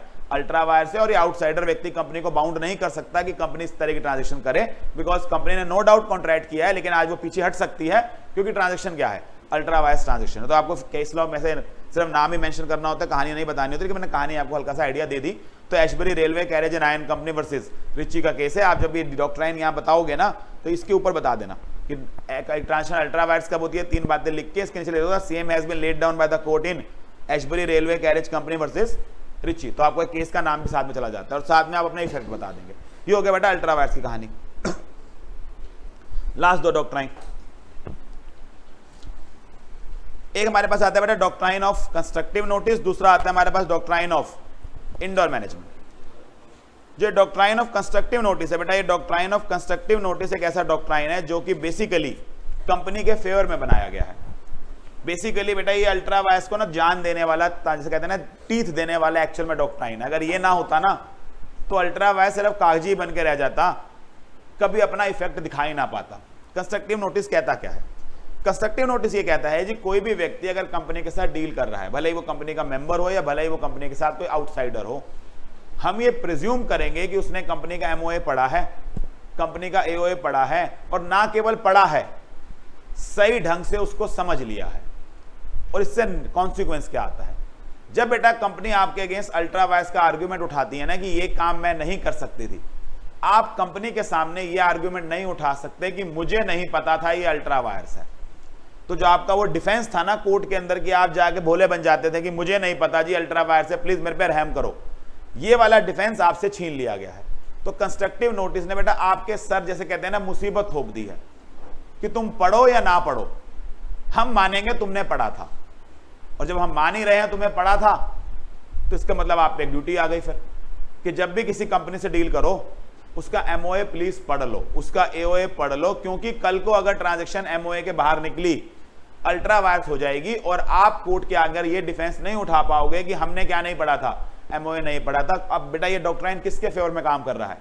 ये कंपनी के फेवर में काम करता है। कंपनी को अल्ट्रा वायर्स लेने से, एक डिफेंस लेने से रोकता नहीं है, उस व्यक्ति के अगेंस्ट जिस बेचारे ने क्या नहीं पढ़ा होता, अल्ट्रा वाई आपका मेमोरेंडम नहीं पढ़ा होता, कंपनी तो धड़ल्ले से क्या बोल देगी, अल्ट्रा वायर है, हम कुछ नहीं कर सकते हैं, आप भुगतोगे, क्योंकि आपको क्या होनी चाहिए, नॉलेज होनी चाहिए। इस डॉक्ट्राइन को क्या बोलते हैं, डॉक्ट्राइन ऑफ कंस्ट्रक्टिव नोटिस। क्या कहता है जी, the doctrine operates in the favour of a company, that is it creates a presumption in the favour of a company, it operates against persons dealing with the company. ये आप और मेरे खिलाफ काम करता है। कहता क्या है doctrine, once registered the MOA and AOA of the company becomes public documents, therefore every person dealing with the company is presumed to have read the MOA and AOA. Further, it is presumed that he has understood the provisions of MOA in the right sense। बेटा दो बातें लिखी है, ना केवल पढ़ा है, क्योंकि जब मैं बोलूंगा ना पढ़ा है, शायद आप कोर्ट में आकर डिफेंस उठाओगे, हाँ पढ़ा तो है, समझ नहीं आया, तो उसने कहा पढ़ा भी है और क्या हो गया है, समझ भी आ गया, दोनों प्रिजम्पशन लगा दी गई है कि आपने पढ़ा है और सही सेंस में उसे क्या कर लिया है, समझ लिया है। Thus, it is required of every person to apprise himself। apprise himself क्या होता है, to make himself aware with the requirements of MOA and AOA before entering into a contract with the company। तो आप पे ये doctrine फिर क्या जिम्मेवारी डालता है, आपकी जिम्मेवारी है कि आप MOA and AOA की जानकारी रखें अगर आप किसी कंपनी के साथ ट्रांजेक्शन में एंटर कर रहे हैं।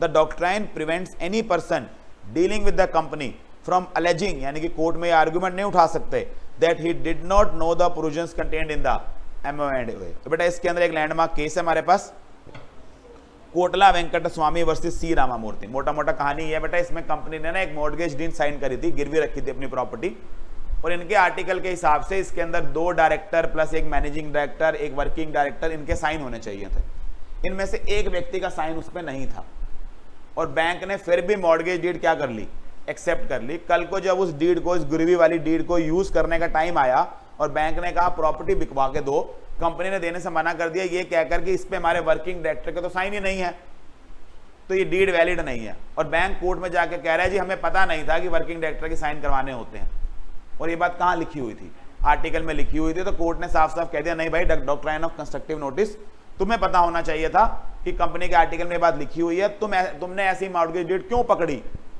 जिसके अंदर क्या नहीं था, आर्टिकल के हिसाब से साइन नहीं था। तो बेटा इस केस को हमने नाम दिया था कोटला वेंकट स्वामी वर्सेस सी रामामूर्ति का case, doctrine of constructive notice का लैंडमार्क केस। फिर आए बेटा आखिरी case, doctrine of indoor management, और लास्ट हमारे पास क्या है, इसका बेटा नाम पड़ा है टर्कवेंट रूल। टर्कवेंट रूल क्यों पड़ा है, क्योंकि बेटा इसको पहली बार ले डाउन किया गया था ना case of Royal British Bank versus Turquand. तो केस का नाम था Royal British Bank versus Turquand. तो क्योंकि इतना फेमस हो गया, इसका नाम ही क्या पड़ गया,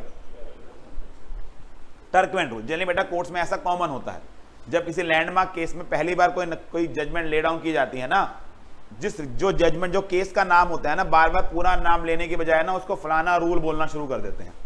तो यहां भी वही हुआ, royal British Bank versus Turquand का रूल था, तो शॉर्ट फॉर्म में इसका नाम क्या पड़ गया, टर्कवेंट रूल। तो टर्कवेंट रूल का वैसे असली नाम क्या है, डॉक्ट्राइन ऑफ इंडोर मैनेजमेंट। अब ये इंडोर मैनेजमेंट का बेटा जो डॉक्ट्राइन है ना, ये कंस्ट्रक्टिव नोटिस की एक्सेप्शन है। कंस्ट्रक्टिव नोटिस ये कहता था बाहरी व्यक्ति को MOA एंड AOA पता होना चाहिए। डॉक्ट्राइन ऑफ इंडोर मैनेजमेंट कहता है हाँ, लेकिन बस MOA और AOA ही पता होना चाहिए। कई सारी ऐसी बातें होती हैं जो MOA एंड AOA में नहीं लिखी होती, वो हुई हैं या नहीं हुई हैं, वो कंपनी की 4 दीवारों के अंदर की बातें होती हैं। जैसे कि बेटा MOA में लिखा हुआ था कि डायरेक्टर का मीटिंग में अप्रूवल होना चाहिए, आर्टिकल में लिखा हुआ था कंपनी को इस काम के लिए SR चाहिए। अब बेटा मीटिंग हुई थी, उसमें SR हुआ था, बोर्ड की मीटिंग हुई थी, उसमें बोर्ड रेजोल्यूशन पास हुआ था, ये आप और मैं कैसे जाने। हमें यह पता है कंपनी लोन ले सकती है, हमें यह पता है कंपनी लोन लेने के लिए SR से अप्रूवल लेके आएगी। बोर्ड का मेंबर मेरे आगे सामने आकर बैठा और कह रहा है हाँ जी SR हो गया, how do I check SR हुआ कि नहीं हुआ, there is no way out. अब यहां पर बेटा आप समझते हैं, मेरे पे इतनी जिम्मेवारी थोप दी आपने कि हाँ देखो लोन ले सकते हैं कि नहीं, मैंने देखा, लेकिन जब मैंने ये देखा तो मुझे समझ आया इसमें कई इंटरनल प्रोसीजर भी हैं, मुझे क्या पता वो इंटरनल प्रोसीजर अंदर हुए हैं कि नहीं, ये कैसे चेक करूं।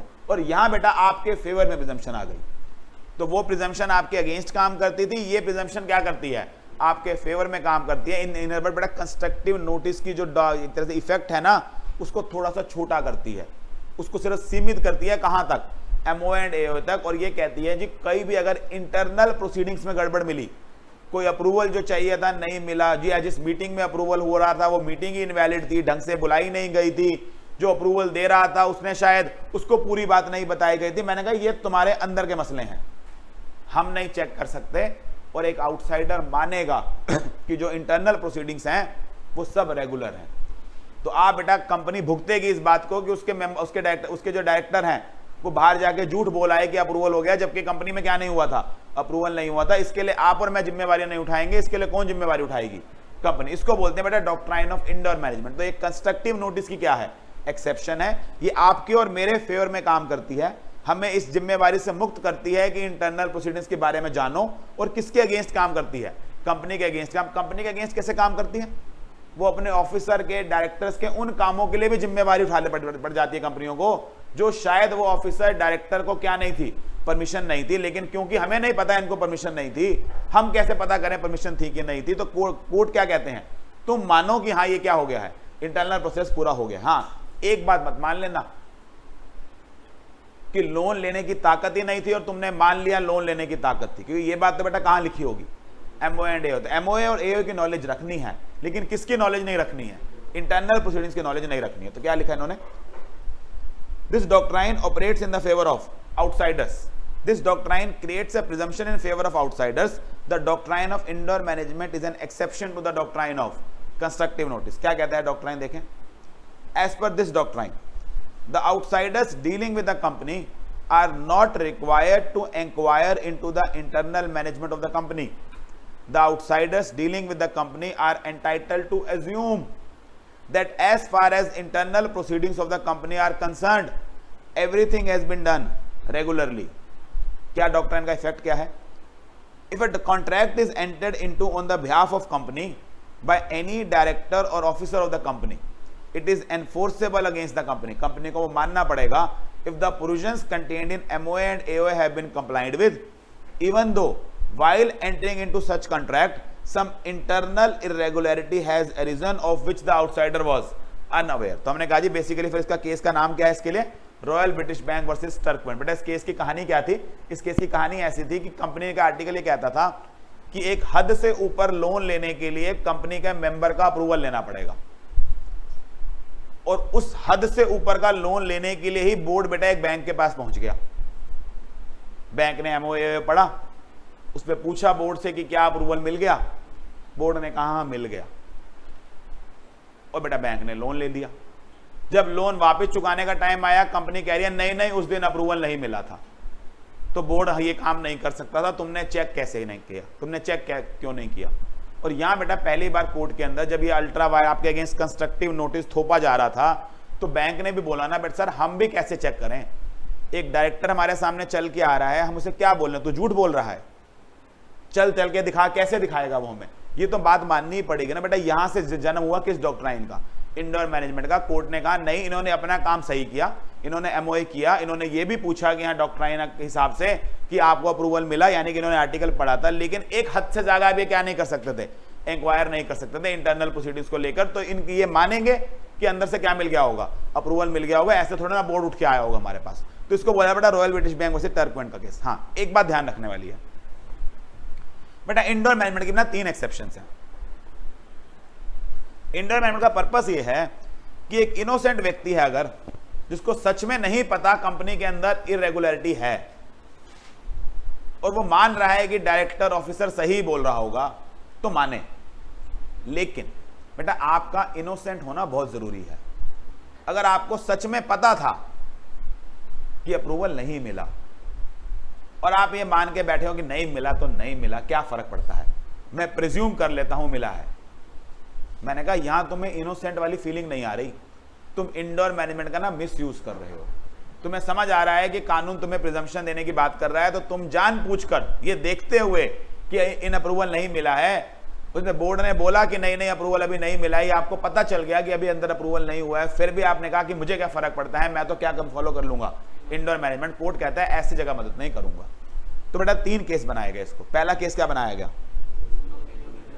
नॉलेज ऑफ इरेगुलरिटी, कि अगर उस व्यक्ति को जो ट्रांजैक्शन में एंटर किया है, उस आउटसाइडर को सच में साबित हो जाता है कि इसको पता था कि इंटरनली इरेगुलरिटी है। जैसे बेटा रॉयल ब्रिटिश बैंक से बिल्कुल हल्का सा अलग केस आया Harvard versus patent Ivory manufacturing company. इस केस में क्या हुआ, बिल्कुल सेम कहानी थी। रॉयल ब्रिटिश बैंक वाले लोन लेना था, लोन से एक हद से ऊपर लेना है तो मेंबर का अप्रूवल लेना था, उस हद से ऊपर लोन लिया गया। इस बार जो लोन लिया गया ना, वो बैंक से नहीं लिया गया, वो एक डायरेक्टर से लिया गया, और उस डायरेक्टर ने कंपनी को लोन दे दिया, और बाद में डायरेक्टर कह रहा है मुझे क्या पता अप्रूवल मिला था कि नहीं मिला था। मैंने कहा तुझे भी नहीं पता तो किससे पता है फिर, तुम तो डायरेक्टर हो बेटा, बाहरी दुनिया के लिए दरवाजे बंद है ना कंपनी के, तुम्हारे लिए तो खुले हुए हैं, तुम तो अंदर जाके क्या कर सकते थे, चेक कर सकते थे। तुमने ये जानते हुए या ये सोर्सेज होते हुए जो तुम जान सकते हो, तुमने अगर नॉलेज ऑफ इरेगुलरिटी के जानने के बाद भी ट्रांजैक्शन एंटर करी तो फिर क्या नहीं करेंगे, इंडोर मैनेजमेंट अप्लाई नहीं करेंगे। इंडोर मैनेजमेंट अप्लाई नहीं करेंगे तो बेटा क्या अप्लाई हो जाएगा फिर, कंस्ट्रक्टिव नोटिस, क्योंकि एक्सेप्शन थी है, फिर आपको पता था, आपने जानबूझ के एंटर किया, भुगतो कुछ नहीं हो सकता। दूसरा केस, बेटा कई बार ना आपको नॉलेज ऑफ इरेगुलरिटी नहीं होती, ऐसा नहीं है आपको पता था अंदर का कुछ गड़बड़ है, बट आपके सामने ऐसे सर्कमस्टांस घट रहे थे कि आपको शक होना चाहिए था कि अंदर कुछ गड़बड़ है। मैंने कहा ऐसा कैसे हो जाता है कि शक होना चाहिए था। बेटा दो केस हैं इसके अंदर, एक केस है इसमें आनंद बिहारी लाल वर्सेस दिनशा का केस। इस आनंद बिहारी लाल के केस में क्या हुआ, बेटा एक कंपनी का अकाउंटेंट आया और उसने कंपनी की प्रॉपर्टी बेचने का एग्रीमेंट किया आपसे। मैंने कहा आप प्रॉपर्टी बेच सकते हो, उसने कहा एमओए पढ़ लो, कोई भी ऑथराइज्ड ऑफिसर क्या कह सकता है, प्रॉपर्टी बेच सकता है। मैंने कहा तुम्हें ऑथराइज किया गया, उसने कहा हाँ मुझे ऑथराइज किया गया, बेच के चला गया। बेटा थोड़ा सा टोकन मनी लिया कि प्रॉपर्टी फलाने दिन एग्रीमेंट साइन हो जाएगा, बेटा टोकन मनी लेके गायब। तुम कंपनी के पास जा रहे हो कि तुम्हारा अकाउंटेंट आके जी ये एग्रीमेंट साइन कर गया, कंपनी कह रही है भाई साहब हमने तो कभी ऑथराइज ही नहीं किया। उसने कहा मैंने तो पढ़ा था कि तुम ऑथराइज करके किसी को, मैं कहा हाँ बिल्कुल लिखा हुआ है आर्टिकल में हम ऑथराइज कर सकते हैं, बट ये चेक तो करो कि हमने ऑथराइज किया कि नहीं। वो कैसे चेक करूं मैं, वो एक साइन किया हुआ डॉक्यूमेंट लाया था, मैंने कहा वो नकली होगा। तो उसने कहा फिर मैं नहीं चेक कर सकता ना। मैंने कहा वैसे तुम नए नए आए हो बिजनेस में। उसने कहा क्यों, मैंने कहा कौन सी कंपनी के अकाउंटेंट प्रॉपर्टियां बेचते हैं, अकाउंटेंट का काम होता है टैली बनाना, अकाउंटेंट का काम होता है प्रॉफिट एंड लॉस बनाना। अगर प्रॉपर्टी भी वो बेचेगा तो ये जो हम सीईओ सीएफओ बैठे हैं, हम किस काम के लिए बैठे हैं कंपनी के अंदर। अगर प्रॉपर्टियां उन्होंने खरीदनी है, उन्होंने बेचना है, तो हम करेंगे क्या। तो ये ट्रांजेक्शन बेटा ऐसी थी जो ना एक बहुत अनयूजुअल ट्रांजेक्शन है, एक ऐसी ट्रांजेक्शन जो रोज रोज नहीं होती, जहां आपको कान खड़े होने चाहिए थे कि करोड़ों रुपए की प्रॉपर्टी है, 25,000 30,000 का एम्प्लॉय आके बेच रहा है, एक बार कंपनी से कंफर्म तो कर लो कि क्या अथॉरिटी है कि नहीं। और यहां कोर्ट ने कहा कि भले ही आपको इरेगुलरिटी की नॉलेज नहीं थी, लेकिन ट्रांजेक्शन क्या थी, नेग्लिजेंस थी। आप एक सस्पिशियस ट्रांजेक्शन के अंदर, जो अनयूजुअल ट्रांजेक्शन थी, उसके अंदर बिना जानकारी हासिल किए घुस गए, ये सोचकर कि क्या फर्क पड़ता है, नहीं भी अप्रूवल हुआ होगा तो मैं किसका ग्राउंड उठा लूंगा, इंडोर मैनेजमेंट का। कोर्ट आपको ये नहीं करने देगा। ऐसी बेटा दूसरा केस था इसके अंदर, एक Underwood versus bank of Liverpool का। यहां तो हद ही हो गई बेटा, कंपनी का एक डायरेक्टर आके बैंक को कहता है कि बैंक ने मुझे ऑथराइज किया है कि जितने चेक आएंगे ना कंपनी के, वो सारे मेरे पर्सनल अकाउंट में लगा देना। और बैंक भी बेटा महान, उसने कंपनी के सारे चेक उठाए कहां डाल दिए, डायरेक्टर के खाते में, और डायरेक्टर पैसे लेके फुर। और जब कंपनी बैंक के पास जाती है, बैंक क्या कहता है, मुझे क्या पता तुमने ऑथराइज किया है कि नहीं। मैं तुम तो बंदी हो जाओ जब तुम्हें ये नहीं पता कि कौन कंपनी अपने एम्प्लॉय को ये कहती है कि सारे चेक किसके यहां लगवा लो, अपने खाते के अंदर। अगर तुम्हें लग रहा था हमने ऐसा बोला तो भाई एक बार पूछ लेते हैं ना। ऐसी क्या आफत आई हुई थी कि तुम इंक्वायर नहीं कर सकते। तो बेटा इस केस को क्या डाला जाता है, नेग्लिजेंस का केस। इनफैक्ट आपकी बुक ने इसके लिए एक तीसरा केस भी बनाया हुआ है, उस केस का नाम है बेटा हॉगटन वर्सेस, लिख लें यहां पर, कोई भरोसा नहीं कुछ पूछ ले। एक केस का नाम है Houghton versus Nothard Lowe and Wills case, Nothard Lowe and Wills limited. Houghton versus Nothard NOTHAD Lowe LOWE and Wills limited.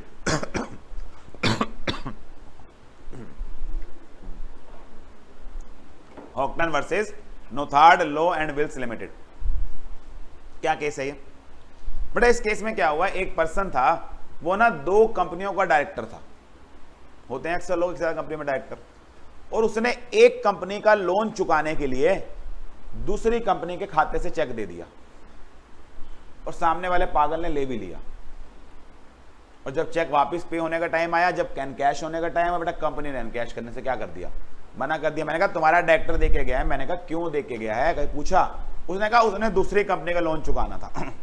तो मैंने कहा ये कौन सी समझदारी थी तुम्हारी कि तुमने एक्स कंपनी का लोन चुकाने के लिए वाई कंपनी के अकाउंट से क्या ले लिया, खाता ले। तुम्हें समझ नहीं आया कि ऐसा कौन अलाउ करता होगा। मैंने कहा मुझे लगा तुमने ऑथराइज किया होगा। मैंने कहा तुम्हें कैसे लग गया? ये ट्रांजैक्शन क्या है? एक अनयूजुअल ट्रांजैक्शन। हाँ, डायरेक्टर आकर उसी कंपनी का लोन का चेक काट के देके जा रहा होता, इट्स ए यूजुअल ट्रांजैक्शन। लेकिन किसी और कंपनी का चेक काट कर दे जा रहा है क्योंकि वो वहां भी डायरेक्टर है। कौन सी एक कंपनी दूसरी कंपनी क्या चुकाती है? लोन चुकाती है। तो ये एक ऐसी ट्रांजैक्शन थी जो क्या थी, सस्पिशियस थी, आपको चेक करनी चाहिए। तो बेटा ये सारे केस किसके हैं? सस्पिशियस के। आपके पेपर में क्वेश्चन भी आया था, बेटा आपने कोई पैसे चुकाने थे, आप कंपनी के पास गए, छुट्टी का दिन था, वहां एक एम्प्लॉय खड़ा था, आपको लगा वो ऑथराइज्ड है, आपने उसको पैसे दे दिए। कंपनी मना कर रही है कि नहीं हम पैसे की रिसीट नहीं मानते। क्या कंपनी ठीक कह रही है? यस बेटा, क्योंकि छुट्टी वाले दिन एक एम्प्लॉय ऑफिस में बैठा है, तुम उसको पैसे पकड़ा के आ रहे हो, तुम्हें अकल नहीं है? Do not have a sense कि हाँ छुट्टी वाले दिन मेरे लिए बैठा हुआ है स्पेशल। हाँ बेटा, उस दिन उसने वहां पर लेकर बकायदा रिसीट काटकर कंपनी की स्टैंप लगाकर आपको पकड़ाई। शायद तब आप कहोगे there was no suspicion, but उसने आपको कोई रिसीट तक नहीं दी और एक छुट्टी वाले दिन एक एम्प्लॉय ने आपसे पैसे ले लिए, उसको क्या ही माना जाएगा? इंडोर मैनेजमेंट नहीं चल सकता यहां पर। ये क्या रहेगा? ये नेग्लिजेंस का केस रहेगा। और लास्ट केस बेटा, ऊपर वाले दो केस में ना आपको गलतियां दिखती हैं। आपको लगता है कि एक जगह इसको पता था इरेगुलरिटी के बारे में, दूसरी जगह इसने गलती करी, तीसरे केस में बेटा बेचारे की कोई गलती नहीं होती।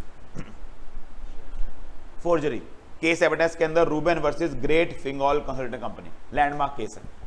तो हुआ क्या बेटा, इस कंपनी में एक आर्टिकल में लिखा था कि कंपनी के अगर शेयर सर्टिफिकेट साइन करने हैं ना, तो उसके ऊपर एक सेक्रेटरी के और 2 डायरेक्टर के साइन होने चाहिए। इस कंपनी ने एक शेयर सर्टिफिकेट बनाकर एक रूबेन नाम के व्यक्ति को दिया, आर नाम के व्यक्ति को, और इस सर्टिफिकेट के ऊपर बेटा सेक्रेटरी ने तो साइन किए और 2 डायरेक्टर के साइन भी उसी ने मार दिए और सर्टिफिकेट बना के दे दिया। अब प्रॉब्लम आप समझिए बेटा, आपको कैसे पता चलेगा ये डायरेक्टर के साइन नकली हैं? आपको लगा कंपनी से साइन होंगे आ रहे, मैं कौन सा डायरेक्टर को जानता हूं, 2 साइन हुए थे। मैंने कहा ठीक होंगे। जब मैंने कंपनी को बेटा कल को शेयर को रिफंड बाय बैक के टाइम ऑफर किया या उस पर बोनस मांगा या कोई डिविडेंड मांगा, कंपनी ने तो मेरा सर्टिफिकेट मानने से मना कर दिया। वो कहते हैं जी ये 2 सिग्नेचर तो किसके नहीं है, हमारे डायरेक्टर के हैं ही नहीं, फोर्जरी हुई है।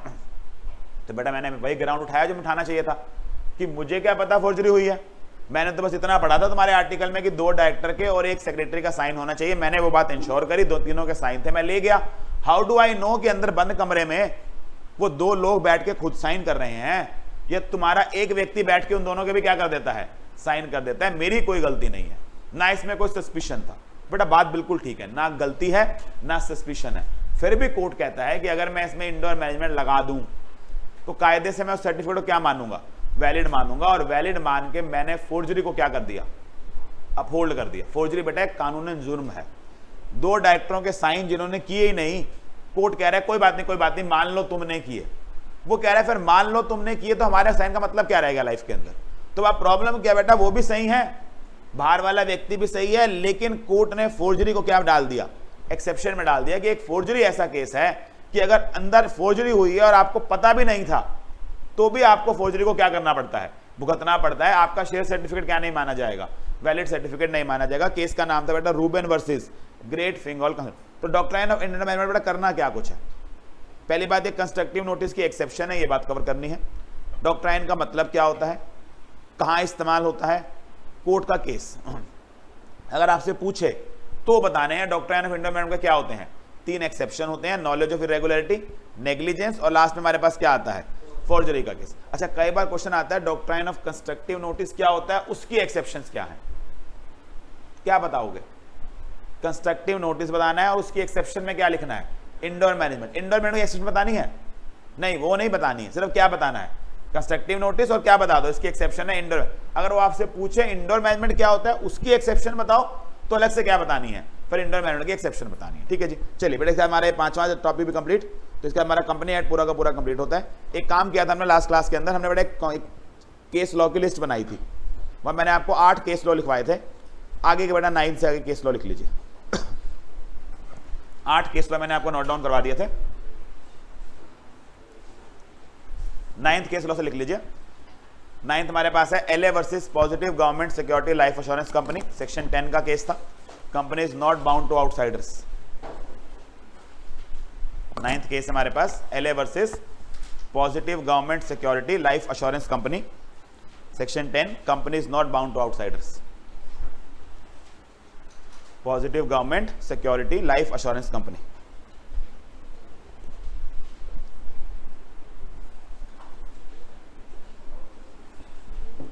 दसवां केस था बेटा हमारे पास Ashbury railway carriage and Iron company versus Riche, ultra vires में कवर किया हमने अभी।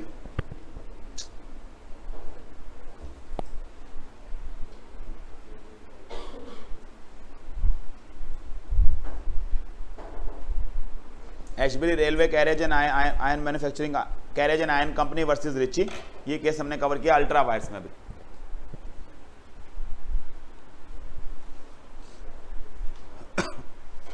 ग्यारहवां case Kotla Venkata Swami versus C Ramamurthy,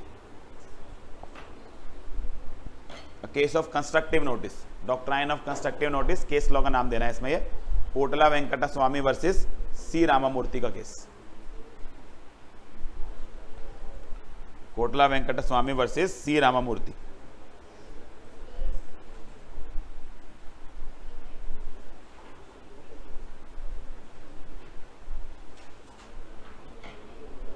अगला Royal British Bank versus Turquand, indoor manual का बेटा basic rule, Royal British Bank versus Turquand का rule.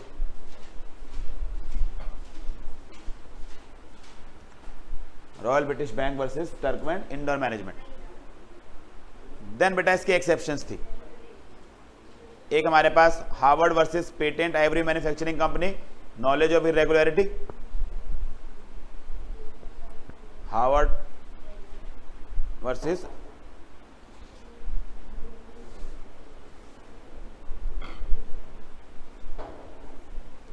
Patent manufacturing company.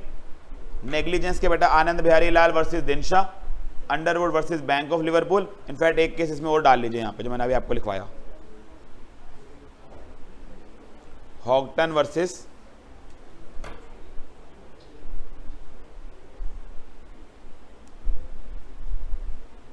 नोथार्ड Lowe and Wells limited, ये भी नेग्लिजेंस का ही केस है। तो नेग्लिजेंस के 3 लॉ हमने कवर कर दिया, Anand Bihari Lal versus Dinshaw, Underwood versus bank of Liverpool, और तीसरा हमने कवर किया है इसके अंदर Houghton versus Nothard Lowe and Wills limited. और 17वां बेटा आखिरी केस जो हमने कवर किया है Ruben versus Great Fingall consolidated company, forgery का केस। तो आपके पास इंडोर मैनेजमेंट बेटा बहुत सारे केस हैं। Royal British Bank versus Turquand का बेसिक मेन केस है। Then Harvard versus Patent every manufacturing company, knowledge of irregularity का केस है। Anand Bihari Lal versus Dinshaw, Underwood versus bank of Liverpool and Houghton versus Nothard Lowe and Will limited, 3 case हैं negligence के। और last हमारे पास है Ruben versus Great Fingall consolidated, forgery का case.